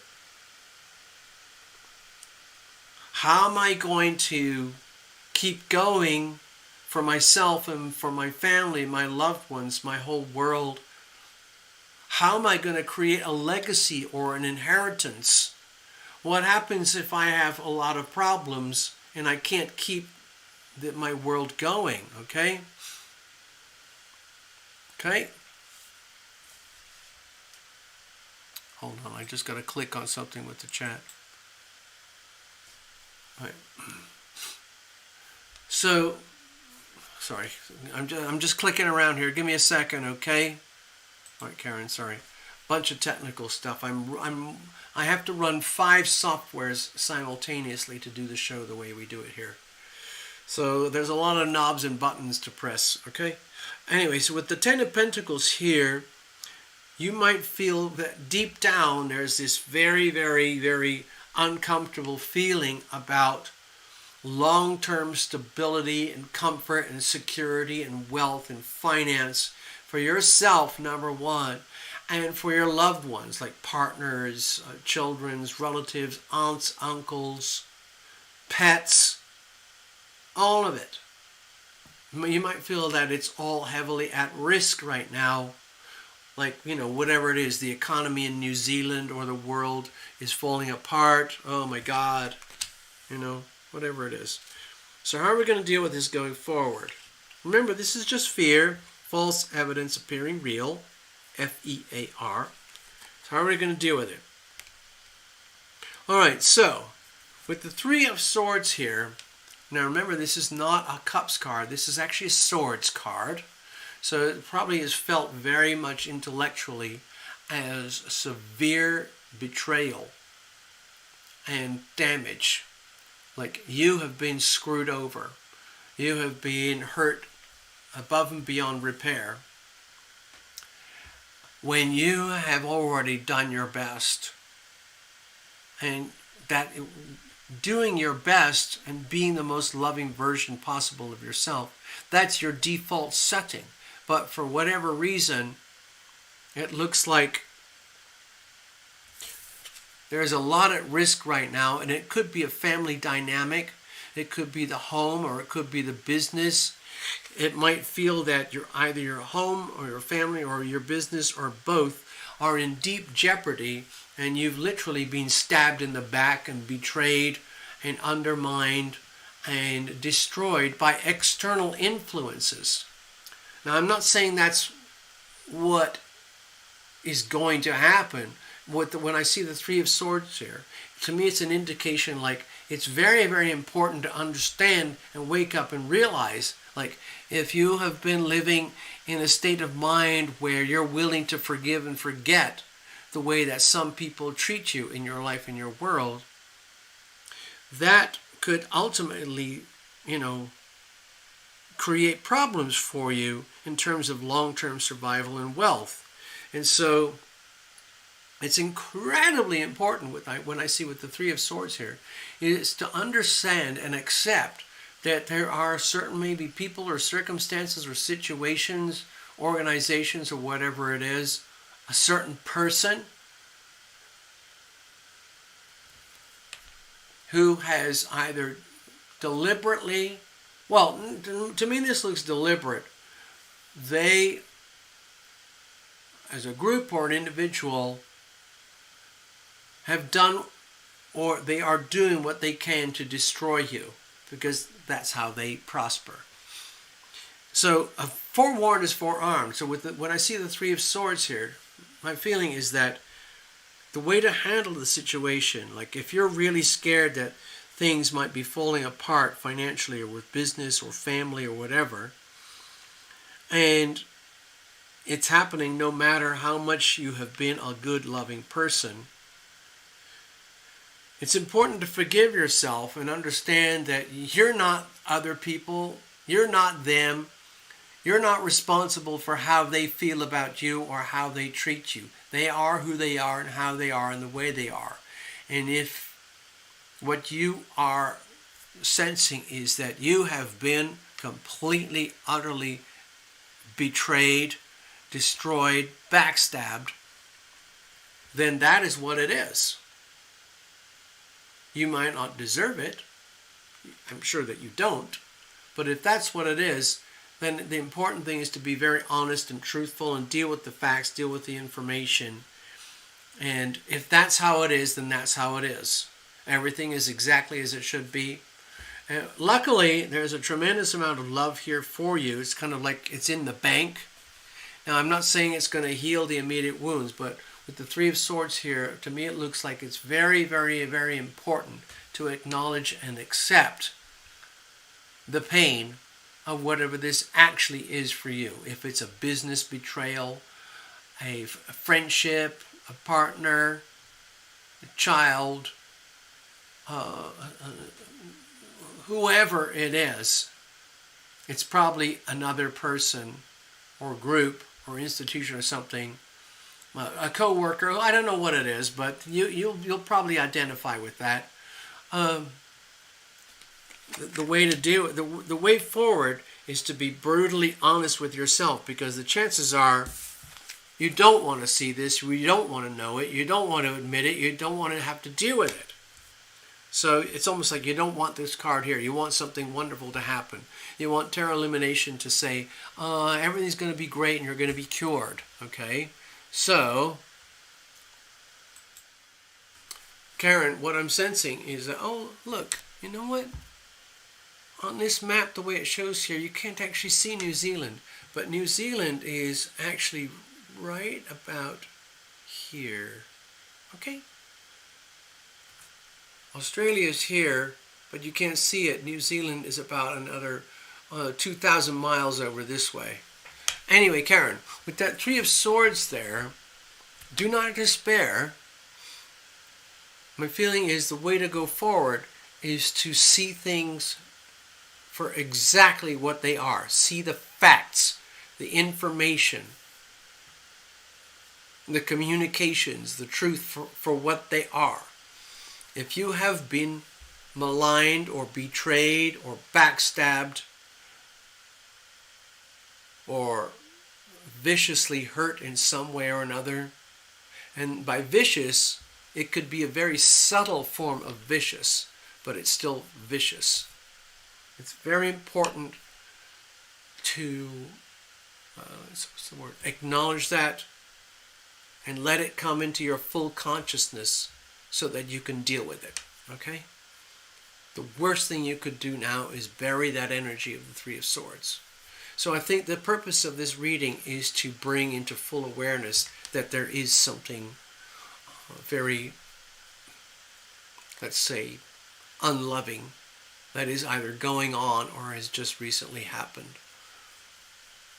When that happens to people, a lot of people go into denial. That's actually the worst thing you could do right now. The best thing is to do is look at the facts, look at the information, and understand it is exactly what it is, nothing more and nothing less. So we're probably looking at how are we going to do readings for the future for now. But for tonight, right now, it is enough just to handle and deal with the Three of Swords, okay? You're going to be okay because we've brought this into full consciousness, all right? And you got backup, all right? At least you got us over here at Tarot Lumination, okay? Thank you, Karen.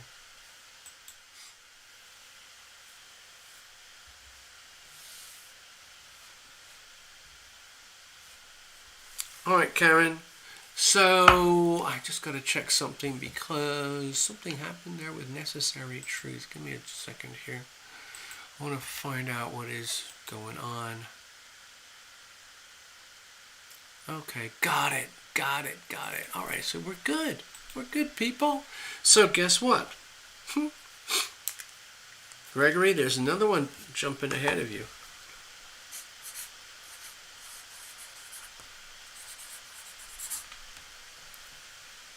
All right, let's have a look.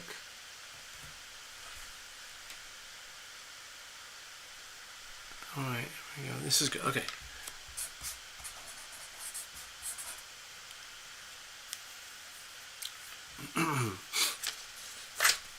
So, this is your magic post-it now, okay, necessary?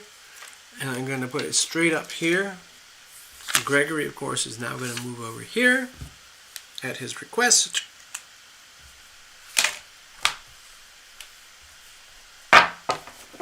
Actually, you know what? Necessary. Give me a moment. I want to check back to something that Tina was talking about earlier. I just want to make a note of that so I can do some homework for myself later on. Tina was talking about a channel or something?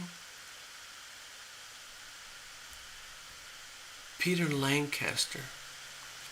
Let me make a note of that. Peter Lancaster YouTube channel. Give me a second. Thanks, Tina.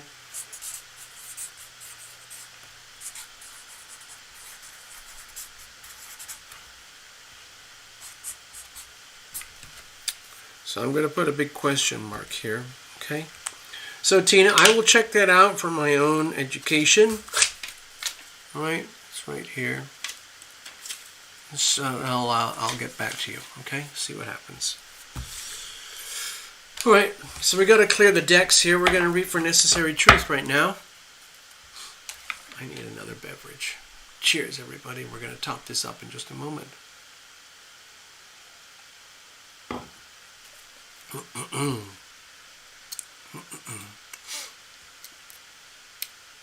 Oh, Patrick Link. Sorry.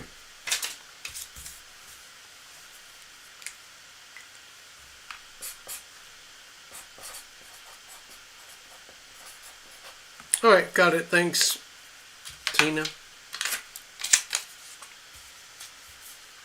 By the way, Tina, I did check out Operator Starsky. It was really cool. I like the idea of being right there in the thick of the battlefield with one of the soldiers for the Ukrainian team, Team Ukraine. All right, let's have a look. Let's go over here. Sorry, I'm just juggling stuff around with software. Give me a second. All right, we have Necessary Truth. Now, a lot of you know Necessary Truth has been with the channel since almost the very beginning. So we're talking years now, 4 years or more. Up and down, up and down, up and down. Some of you know that Necessary Truth is actually a psychic medium herself.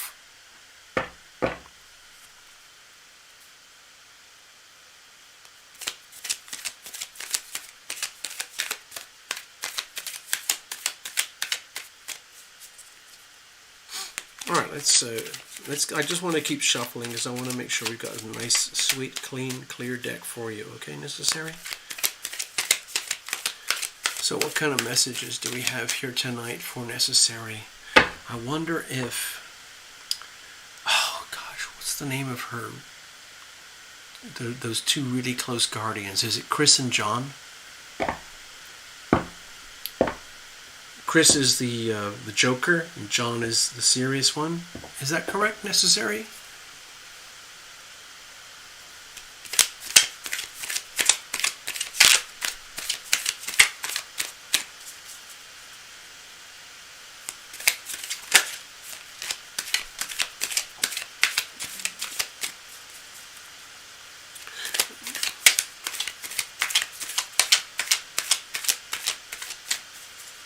All right, let's see what's going on here. I'm just doing the shuffle, so chat amongst yourselves. I'm just getting everything clear and ready for the next reading. Just want to make sure all the cards are upright. As you know, I don't do reversals. I do not like reversals. I think it's just something that tarot readers made up to account for the way that they shuffle things. But personally, I love to deal with the deck the way it was designed and made with all the love of the artists. In other words, if you go to an art gallery and you're looking at a famous painting, do you really want to see it upside down? No, I don't. To me, it's almost like an insult to the artist. That's why I never do reversals.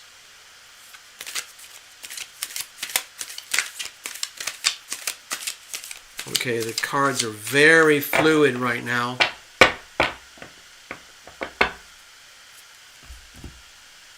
What kind of messages do we have here tonight for Necessary Truth? Also, some of you know that Necessary Truth is often very active in the chat, doing secondary side messages for the different visitors. Sometimes we have brand new visitors who've never ever been here before. Necessary will pick up on that and kind of do a guided tour of what we're all about here.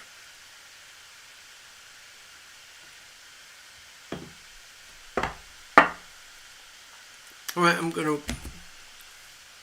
Sorry, I have to keep going. I'm sorry, I need more shuffle. Please give me a moment, okay, Necessary?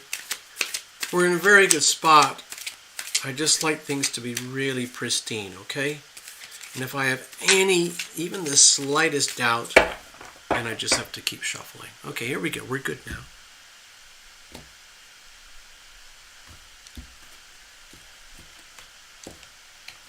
All right. All right, so here's the situation.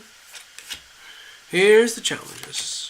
And here's how we're going to handle it. Remember this spread, it's my Tarot Lumination custom situational spread. It's essentially a diagnostic tool. It's very similar to what they do when you go to a smog center in America to get your car smog checked.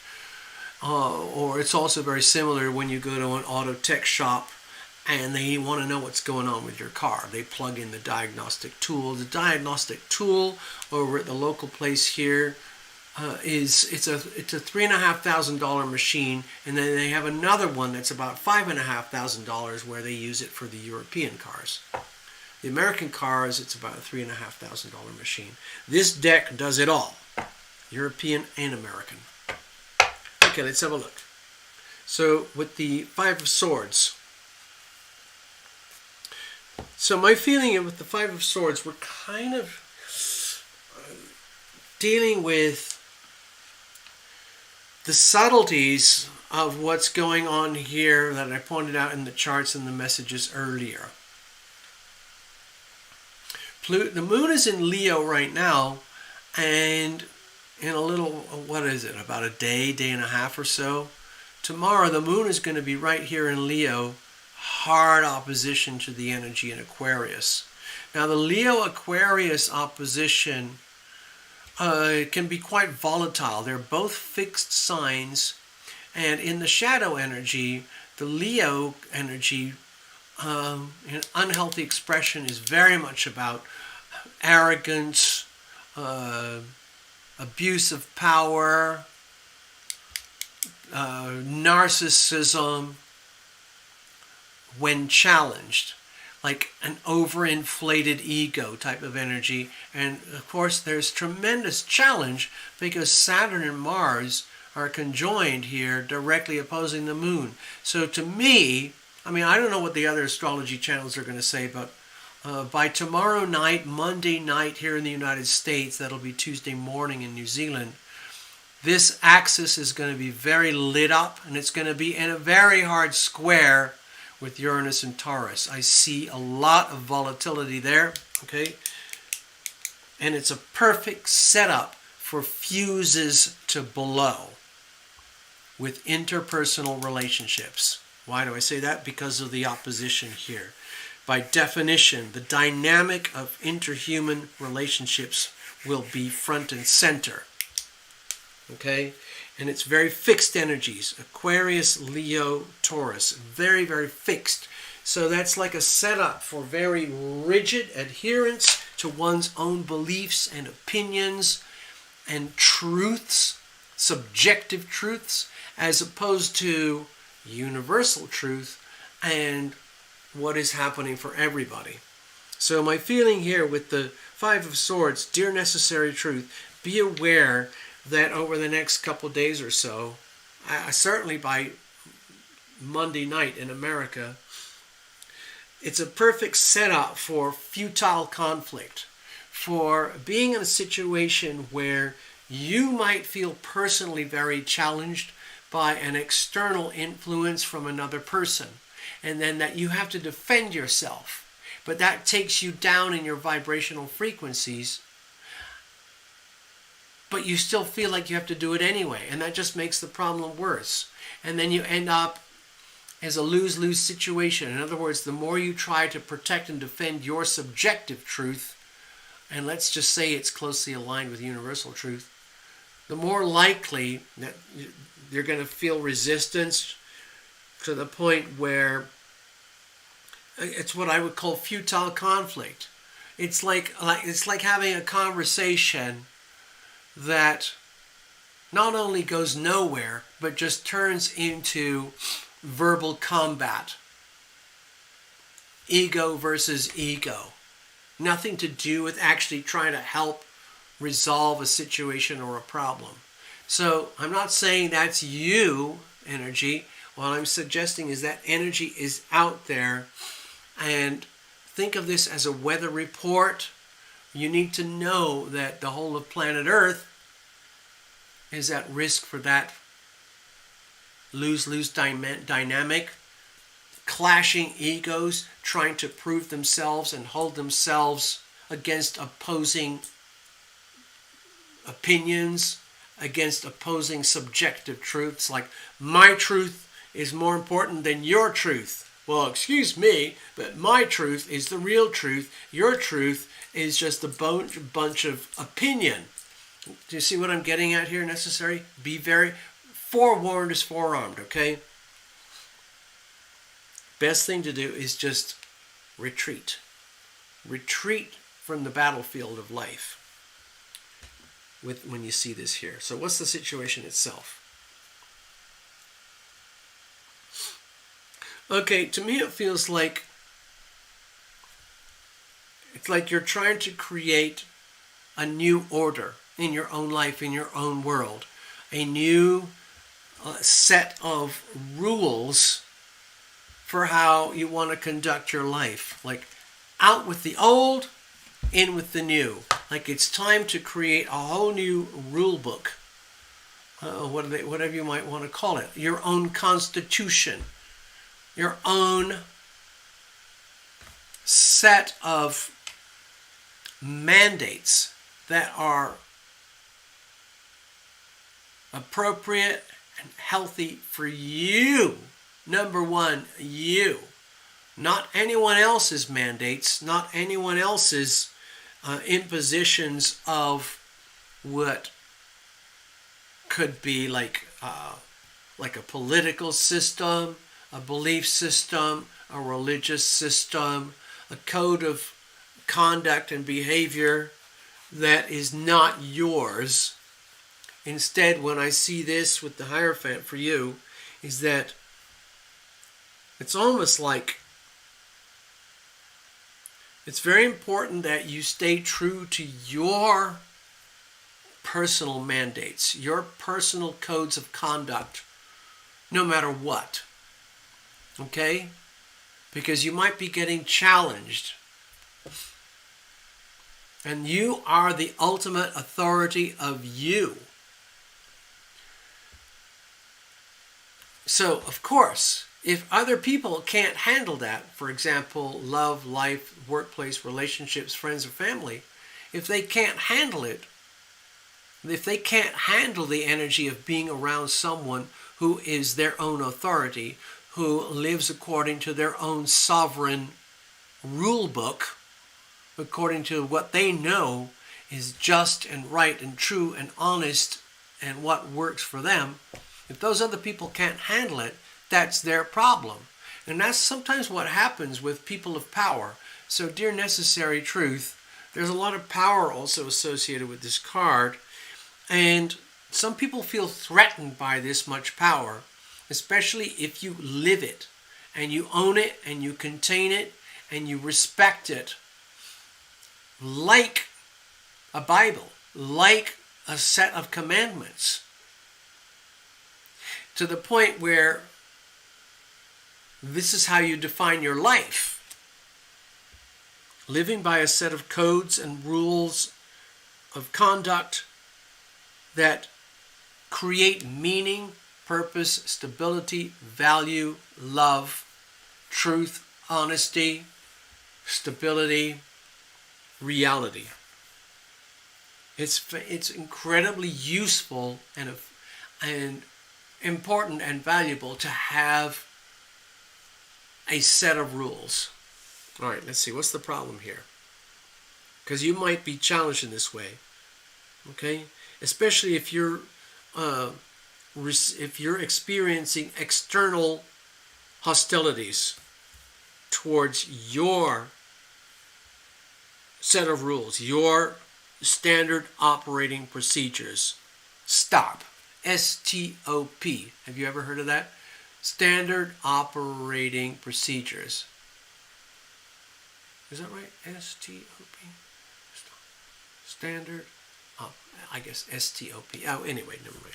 So, what's the problem here? So there's, in some ways, I'm just going to anticipate a little bit. There's a lot of potential rigidity here, like anything and everything that does not comport with the rule book needs to be dismissed or expelled. Okay. So that could... Give me a second. Okay, necessary. Hold on.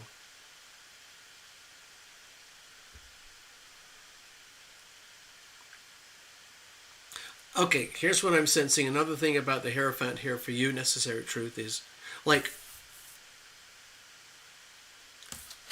whatever the rule book is for you, your own rule book, your own set of codes for life, how you live and conduct your life, that might be great for you, but it might not be appropriate for others, okay?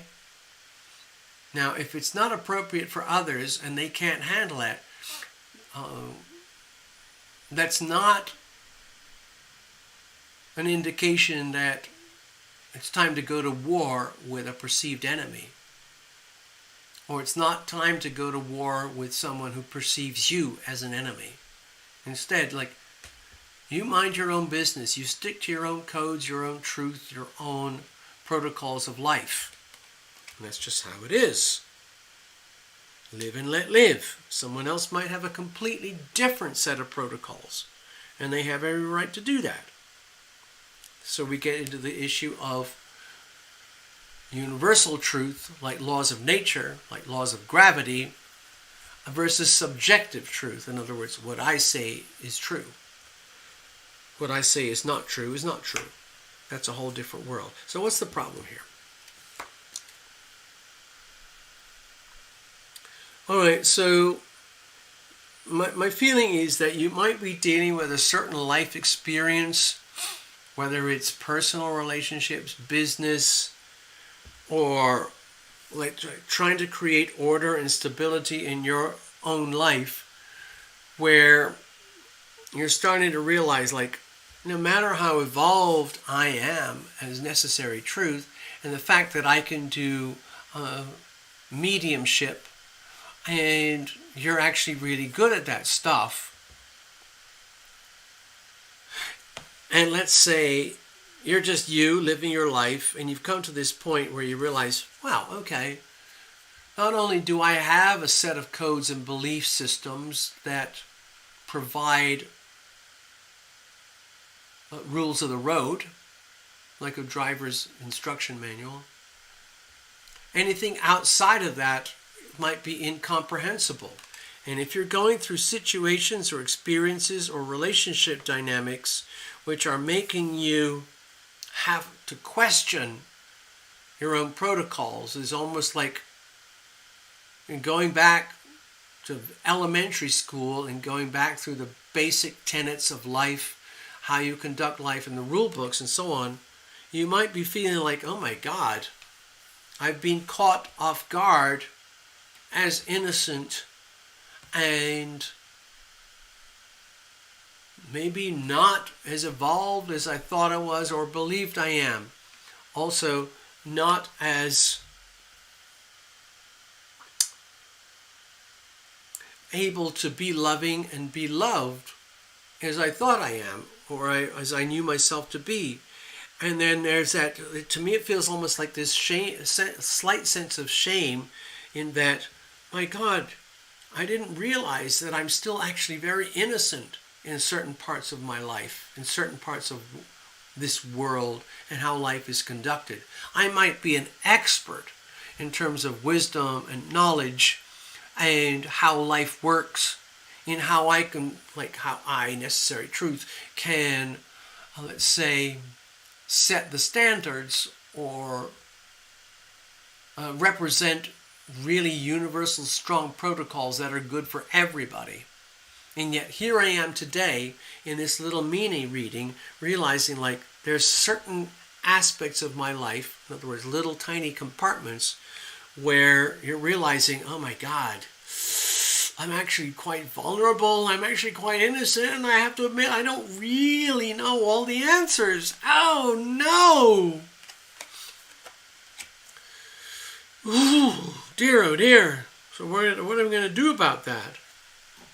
Well, I'll tell you what, for Tarot Illumination, it's time for a top-up.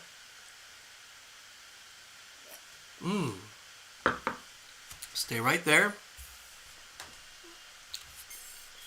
I'm just going to polish off this bottle right here.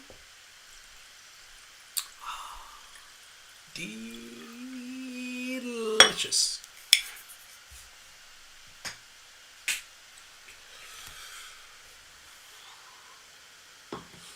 No one likes to admit that they might be a little bit naive or innocent or unprepared or unaware about certain factors of life, especially how the most complex, deepest inner functions and details about how love itself works. I'm not talking about romantic love. I'm talking about the energy of love itself. The healing power of love. Love is a force field. Love as a universal source of energy that's available out there all the time. Remember, we talked about this earlier in one of the other readings about being a transceiver. Love in, love out. Receive the healing power of love, own it, transmit the healing power of love as a transformer, okay? Transforming universal healing power of love into highly specialized healing power of love that is specific between yourself and a client or a partnership or some kind of work relationship or whatever it might be. Okay, so how are we going to deal with this? You are a human being, okay, dear necessary truth. So it's okay to be flawed. It's okay to be, let's say, imperfect in certain aspects of life. In fact, it's actually a beautiful thing. It's a beautiful thing to admit and understand that in certain aspects you're very innocent. Okay, let's have a look. How are we going to deal with this going forward? King of Pentacles. You know what I felt when I first saw this? Okay, necessary? Please don't take this as an insult or anything. But it felt to me like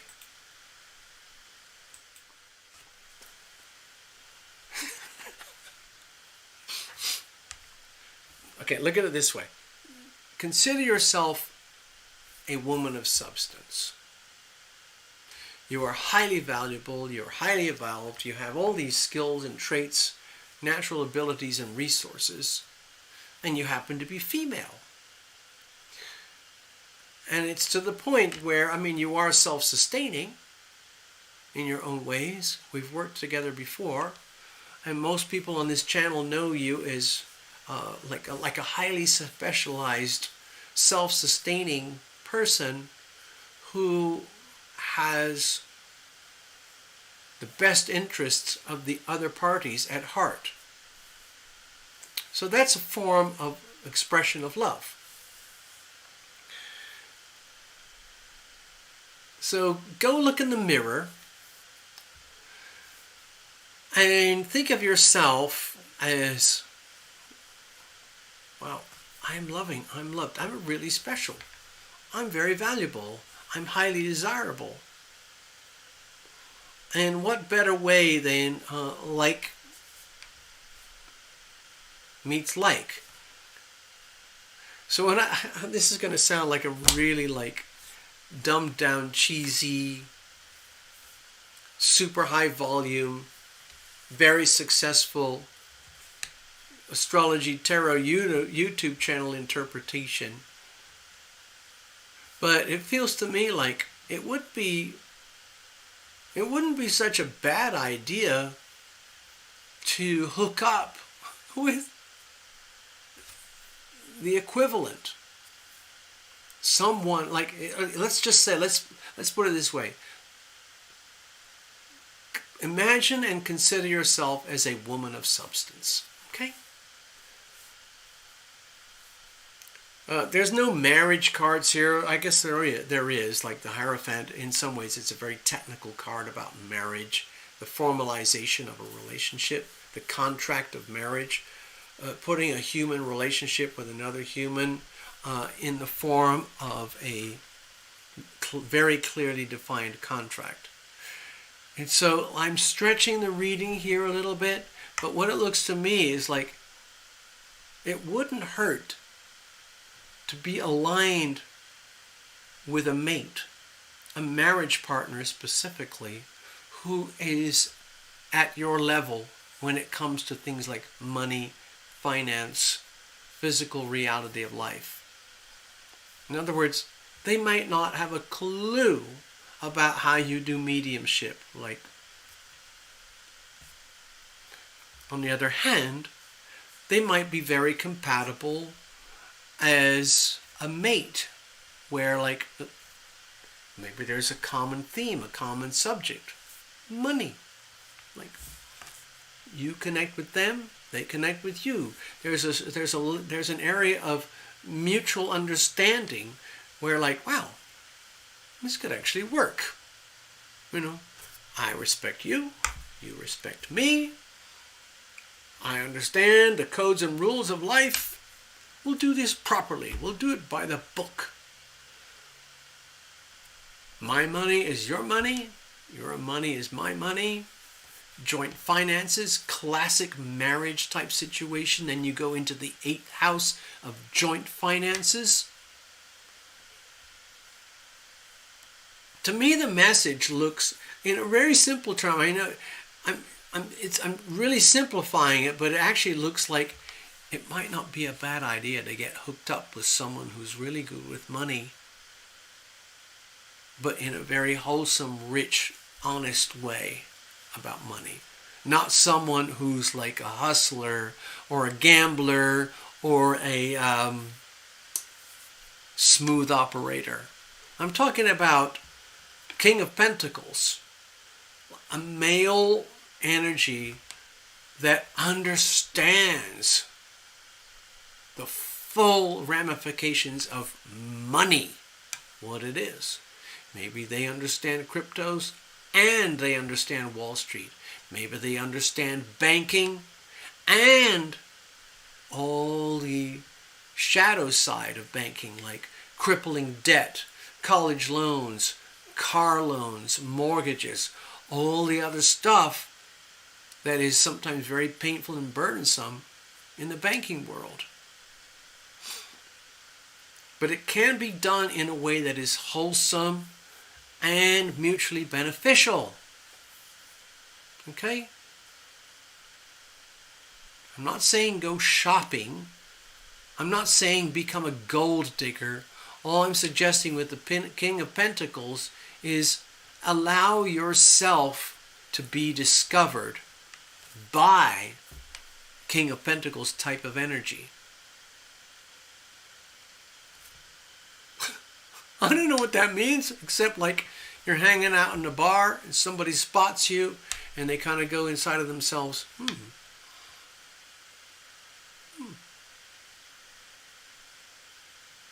I could see myself being with you. So tell me, how do you feel about the front page on the Wall Street Journal today? Necessary Truth. What does that tell you? And then you kind of go, oh wow, I thought blah blah blah blah blah. That's very interesting. Did you see the latest report from the Federal Reserve? And you kind of go, wow, yes I did, and I thought blah blah blah blah blah. And then they're kind of like, in other words, it's like having a mutual interest in money. Okay? Get it?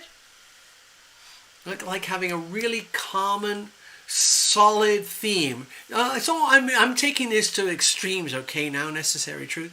It's almost like, imagine yourself in a huge California king-size bed, and you're over there scrolling through some kind of internet thing regarding finances, and you're minding your own business, and they're over there on their side of the bed scrolling through the back pages of the Wall Street Journal and Forbes and whatever. You're just minding your own business, and every now and again you look over and they look over like, darling, do you need anything right now? No, I'm okay. I'm just working on the back page of the Wall Street Journal. Oh, okay. I was just investigating some more stuff about Ripple and XRP and cryptocurrencies. Oh, okay. Well, all right. Oh, I think I'm going to knock it off now. I'm going to go to sleep. I'll see you in the morning. Okay, good night, my dear. Bye-bye. I'm acting, okay? That's Terra Lumination acting. Remember, I spent 20 years in frickin' Hollywood. Some of it rubs off. All right, there we go. I hope that helps you, Necessary. Next up, Gregory. All right, let's see what we got from Mr. Ross here. I'm going to shuffle and shuffle and shuffle and shuffle and shuffle. Now, I know you put some notes in there earlier. I think that'll be the last reading for tonight, okay? So let's just put this aside. Thank you, Mr. Ross. I see your chat there. Yes, I understand. No romance without finance. You know where I first heard that necessary? I learned that one from Lada Duncheva. She's a very successful, big-time YouTube astrologer. And she mostly focuses on the inner planets, Mercury, Venus, Mars, that kind of stuff. Female, women, love and relationships, a lot of that stuff. She's very, very good at the other stuff, Jupiter, Saturn, and Uranus, Neptune. She's very gifted, but her success is built on mostly to do with like love and relationships. Anyway, that's where I heard that expression for the first time. No romance without finance. The other way I heard it was like this. Let me just say it this way. It's very, very important because money in modern life, money is essential to love and relationships. If you're living as a,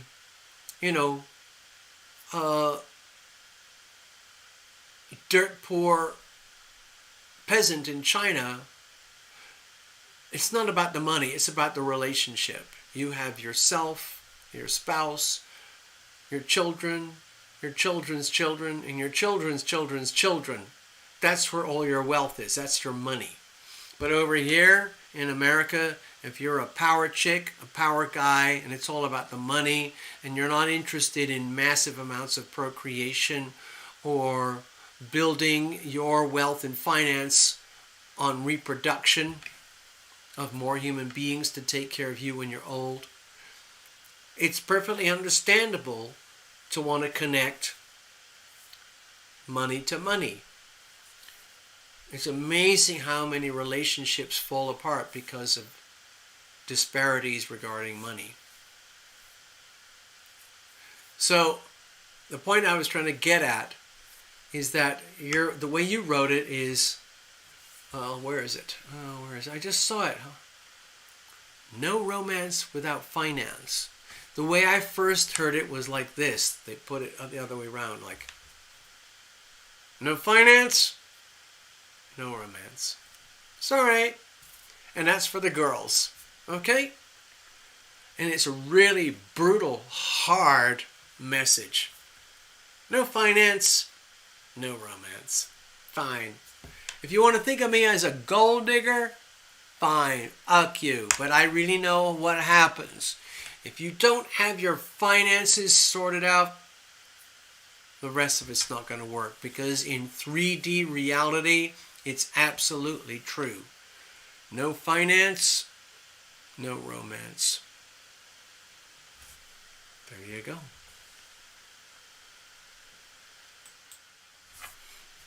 That's just another way of saying what you said, but it's a little more brutal, it's a little more harsh, it's a little bit more abrupt. No finance, no romance. There you go.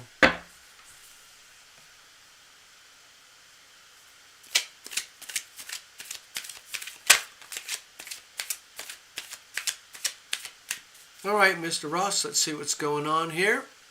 Thank you for your kind donation. You've been so supportive over the years. It's magnificent. Going to shuffle, clear things up. Give me a few moments. I need to get things absolutely... Oh, look at that. Look what's just waiting for me over here at the side. Yum, yum, yum.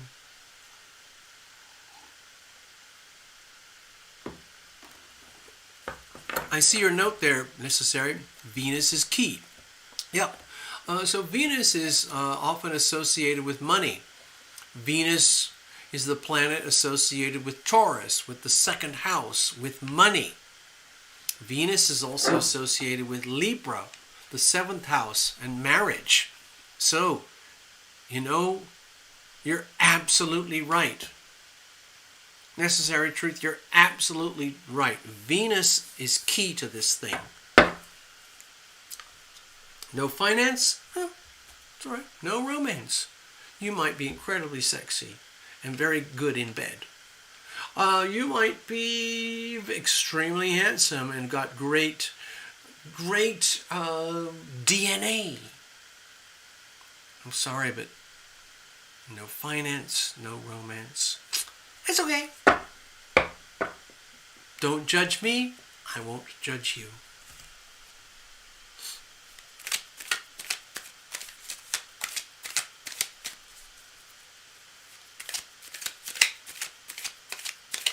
So, dear Gregory, you've been through so much lately, my God.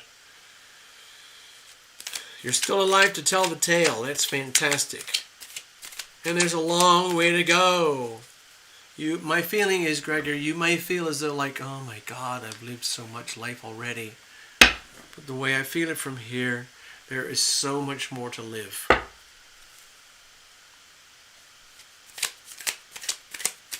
New chapters, new series, new episodes. Think of it like as a massive Netflix series.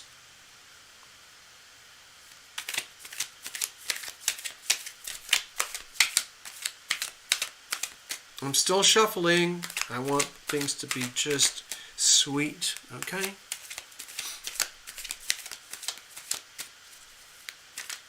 Alright, this is good. Let's just go for it.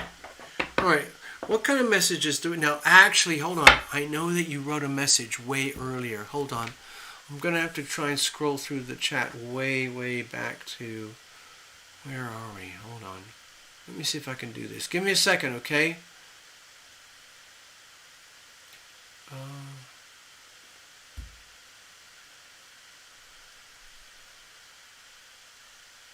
Where is it? Something about Lady Diana? Is that it? No? No? Give me a second.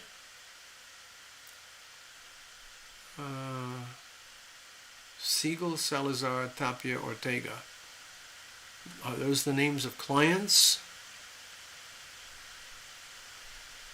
Oh. Give me a second, Gregory. I'm trying to catch up here. I'm scrolling back through to see if I can make any sense of the notes.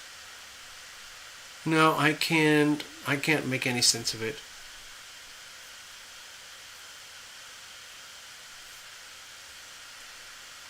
Barely, I don't know what that means. Okay, so click. Okay, we're over here on the stage.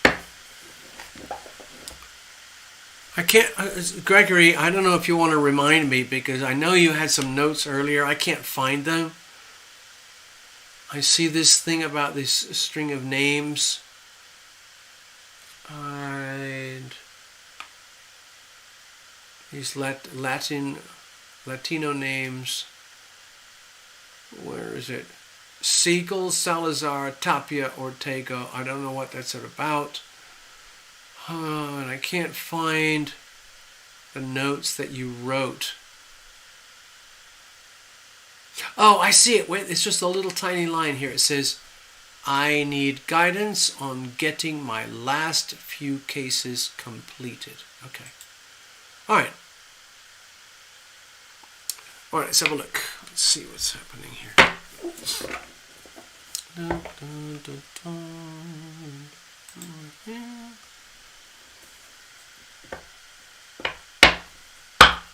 Okay, how are we going to deal with these last few cases, these 4 cases?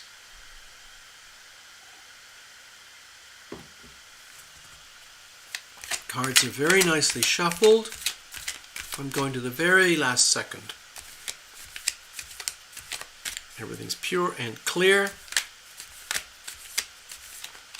And we are good to go. Just want to double check something. No, I'm going to shuffle some more. Sorry.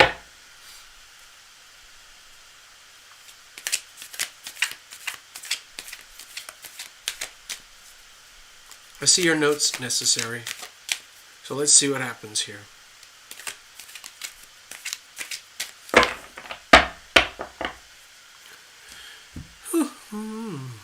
So what kind of messages do we have here tonight for Gregory on how to get through the last of his remaining cases? Perhaps one case at a time, or specifically the first case. Let's see what happens. Okay, here we go. Let's have a look. First one, how do you eat an elephant? One bite at a time. Okay. Here's the situation. Here's the challenges. Here's how we're going to handle it. And let's have a look at external influences. Of course, as almost always, I default to the planets, but you never know. So with temperance. Okay, so it feels to me that at one level, I would say from the outer level, if I was like in an Elon Musk satellite going around Earth right now, and I saw this card in this reading, and it's all about you and these clients, and trying to wrap all this stuff up as best as possible. The way I see it is that you are in a position of essentially being a healer, and it isn't really anything about rewards or winning a fight. It's more about maintaining your integrity at the core and the center of a situation. Let's say it's with a client where you end up having to be the embodiment of temperance, where you have to be able to understand, these are legal cases, okay? You have to be able to understand the position of the opposing party. And the opposing party has to be very understanding of your position with the client. And then you're in the middle, having to be that mediator. It's very, very difficult. And in other words, it's really not about you being a hostile protector and defender and trying to destroy the opposition. It looks to me like the way forward, the only way forward, is to be able to see both sides of the equation, of the situation. Again, I'm not a lawyer, okay, Gregory? I know this is to do with court cases or something like that, but let's just say I'm picking up on some of the vibes of the situation here. In order to prevail, which means, translate, win for yourself and your client, it requires a deep understanding of the opposition and their perspectives and their views and their desired outcomes. Because without that, there's no way that you can prosecute yourself, your situation, represent your client in a way that works for your client. And so to me it feels like it requires a huge amount of, let's say, diplomacy and willingness to listen to the other side, bounce that back to them. I'm just pretending I'm in a courtroom now. Well, give me a second. Great, I'm not an attorney, a judge, or anything. I'm not a prosecutor, I'm not a defender. But what this is feeling like for me very strongly with the Temperance card here is that you're in a position in representing these clients, or maybe this client. It's all about being prepared to go forward in a judicial setting environment, maybe like a courthouse or something, in front of a judge and witnesses and whatever, knowing that in order to do your job for your client, you have to become very clearly aware about the needs, the wants, the desires, the perspectives of the opposition, or more specifically, the enemy. Because it is like a formalized battleground. You either win or you lose.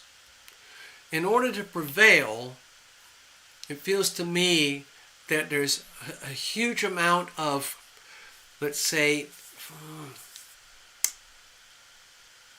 diplomacy, like being Secretary of State, where you have to represent the best interests of your client, and you have to acknowledge and accept that the opposition or the enemy, they have their own best interests at stake as well. So how are we going to come to an acceptable solution or an acceptable outcome where you can walk away with your client with what's called a win, and the opponents, the enemy, they can accept and absorb what to you and your client is a win. And it happens in such a way that they do not feel as though they have been undermined or screwed over or betrayed or brutalized in a battle where they lost. It's like the enemy has to go away feeling and believing and understanding like, well, we decided to concede a little bit of this, this, and this, and this in order to bring things to an equitable solution for all sides. So you, Gregory, end up being the mediator in the middle of it all, the diplomat. Okay?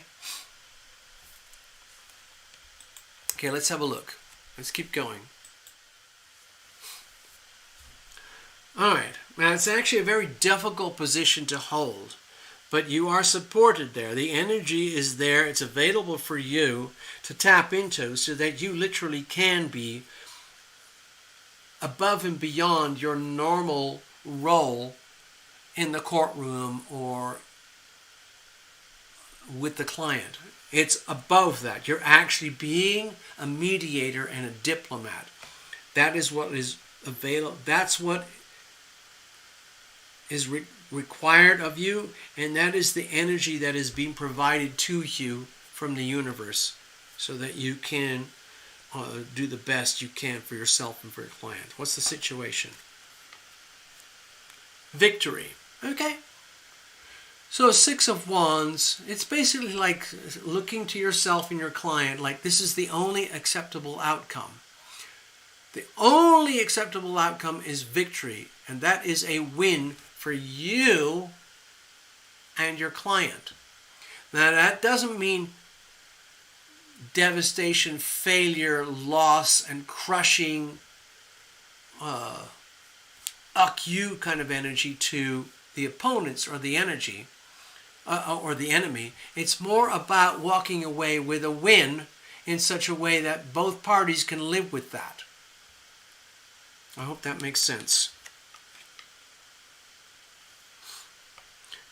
It's almost like your job is to save face so that the enemy can walk away technically having lost the situation, and yet they can walk out of a courtroom saving face so that they can live to fight another day, so they maintain their dignity, their aura, their status, their sense of integrity and power and all of that without feeling like they got crushed. Okay? Now what's the problem here? Okay, with the Two of Swords here, my feeling is that the real problem is that it's actually going to be very difficult to do this because it means having to tune in to almost psychic levels of perception. ESP, extrasensory perception, above and beyond just the pragmatic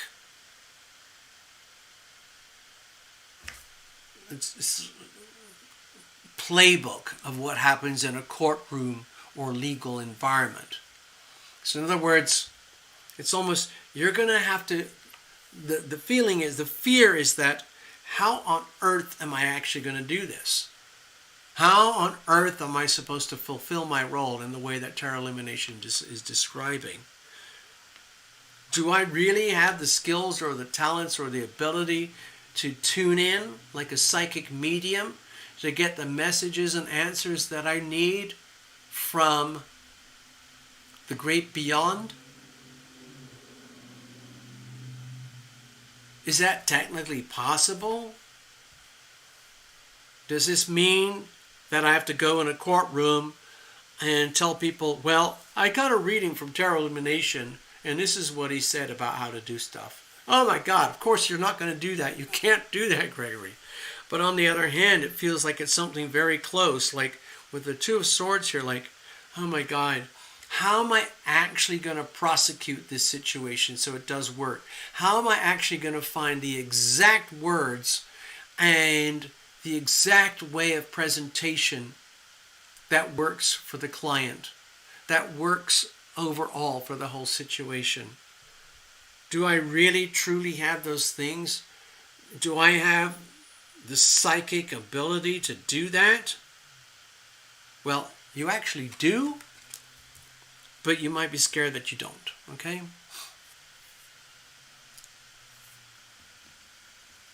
Let's have a look here. How are we going to deal with this going forward? Necessary put something there about judge and decision. Yeah, that could be. Maybe there is maybe there's a lot up in the air here. But with the way this situation is being conducted, it might be that in a court setting or a case such as this, with your role as the diplomat, as the mediator, to facilitate success for you and your client, which theoretically means defeat for your enemy, the opposition, it has to happen in such a way that the enemy opposition does not feel crushed or destroyed, but they actually feel that things are equitable and the best conclusion is what happened, okay? So how do we do that going forward? Because this is a very delicate situation that is being played very much on the psychic mental realms going forward. Okay, so beautiful. It's like a team effort here. Team effort. To me, it feels like very much about the art of compromise, the art of diplomacy in action. Love is as love does. Let's say it's almost like, in some ways, you have to paint or describe a workable, equitable solution that looks like a compromise, which would be a team effort. In other words, the opposition can't go forward without some kind of resolution here. And you and your client can't go forward without some resolution here. So it does require some kind of advanced levels of diplomacy and teamwork where at the end of the day, both parties are willing to live with the notion that, well, we've reached a deal, a compromise, okay? So in the pure essence of the Three of Pentacles, to me it feels like you are the mediator here, Gregory, third party, and it's all happening in like a legal courtroom or some kind of setting where it all has to be hashed out in such a way that you come away with what you feel is a win, your client feels like a win, and the opposition feels like a win. So it's a team effort. I know this happens. I can't provide specific examples, but it's where you reach a happy medium. Like, okay, if certain conditions are met and agreed and decided, then the opposition can live with that. And vice versa, you and the client can live with certain conditions and compromises that allows everybody to move forward. Overall, this constitutes a win for you and the client. But at the second layer, it has to translate to the opposition that it is an acceptable compromise, okay?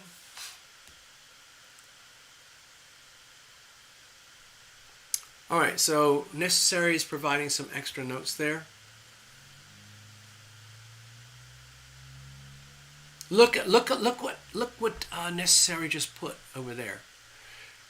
You see that? That's kind of what I'm trying to say here in a very simple way. Like, Gregory, this is a win, but it will look like you conceded, your client conceded, but it's still actually a win for you. So it requires tremendous diplomacy, tact, and graciousness to allow the other party to walk away feeling like they won. It also requires you having to be the diplomat with your client so that they accept a certain psychological blow to the ego, which is perhaps irrelevant to the outcome, but it feels very personal. And in the end, it's conceding. Like maybe the ego concedes, but overall it is a win, okay? I hope that makes sense, Gregory.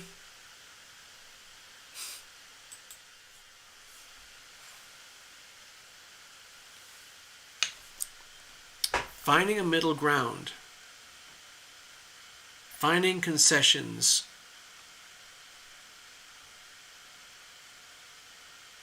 Mediating a mutually agreeable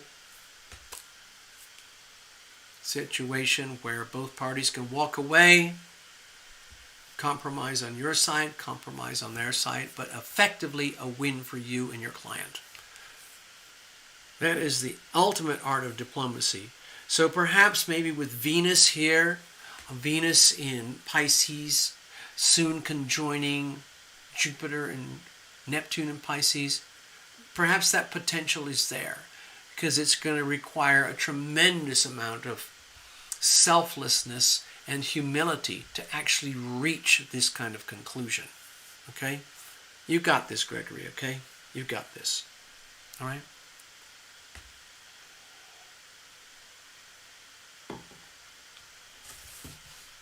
Thank you very much.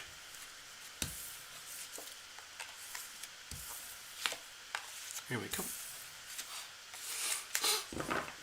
Yeah, I hope it makes sense. I'm just going to clear the deck now for whatever happens next.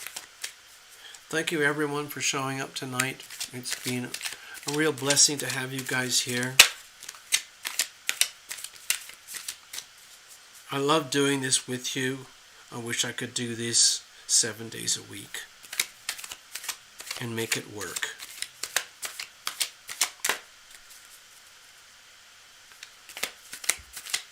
We'll figure it out. I tried to explain what's happening with my channel earlier on.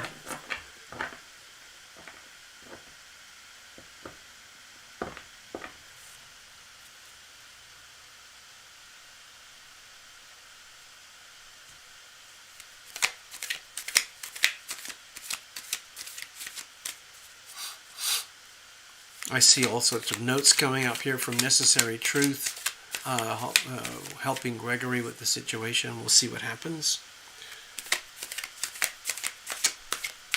All right, cards are now nice and clear. I'm going to put them all away, and we'll live to read another day. Thank you, everybody. It's been a pleasure. We're going to wrap it up now. We all have lives to live, places to go, things to do, people to see. I'm just going to put that page up here again for reference. We are at an amazing time in history.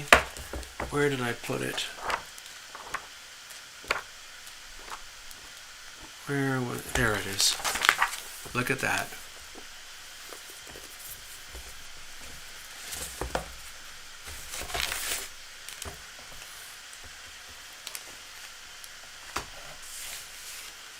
There we go.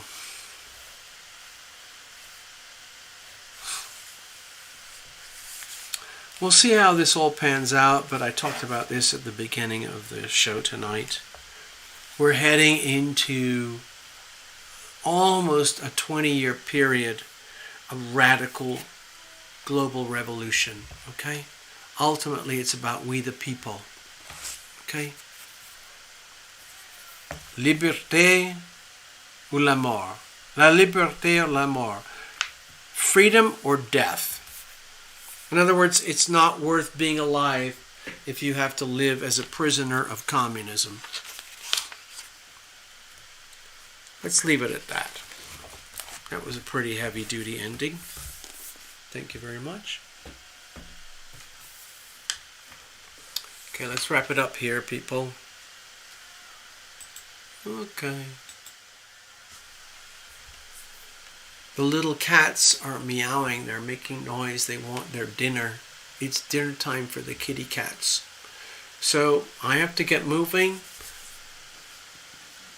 Thank you for your patience and your loyalty over all these years. I plan to keep going. I'm just trying to figure out ways to do it so that it actually works. And I don't have to keep spewing bitter stories of resentment towards the system or anything like that.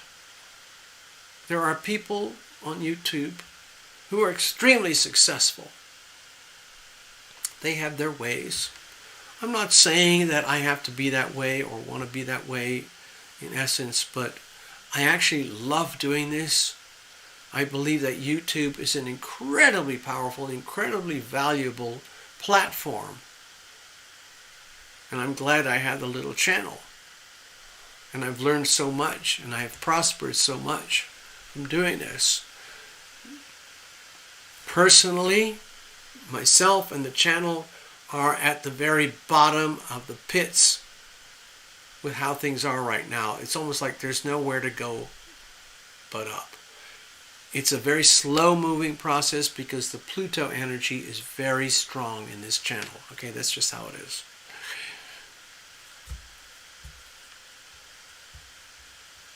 Okay.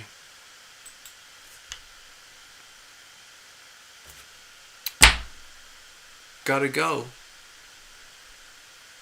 We've already been here over 3 hours, so let's just wrap it up. Thank you, everybody. I'm going to play it out with a little piece of music. We'll leave it at that, and we'll come back again soon. Please come back again soon.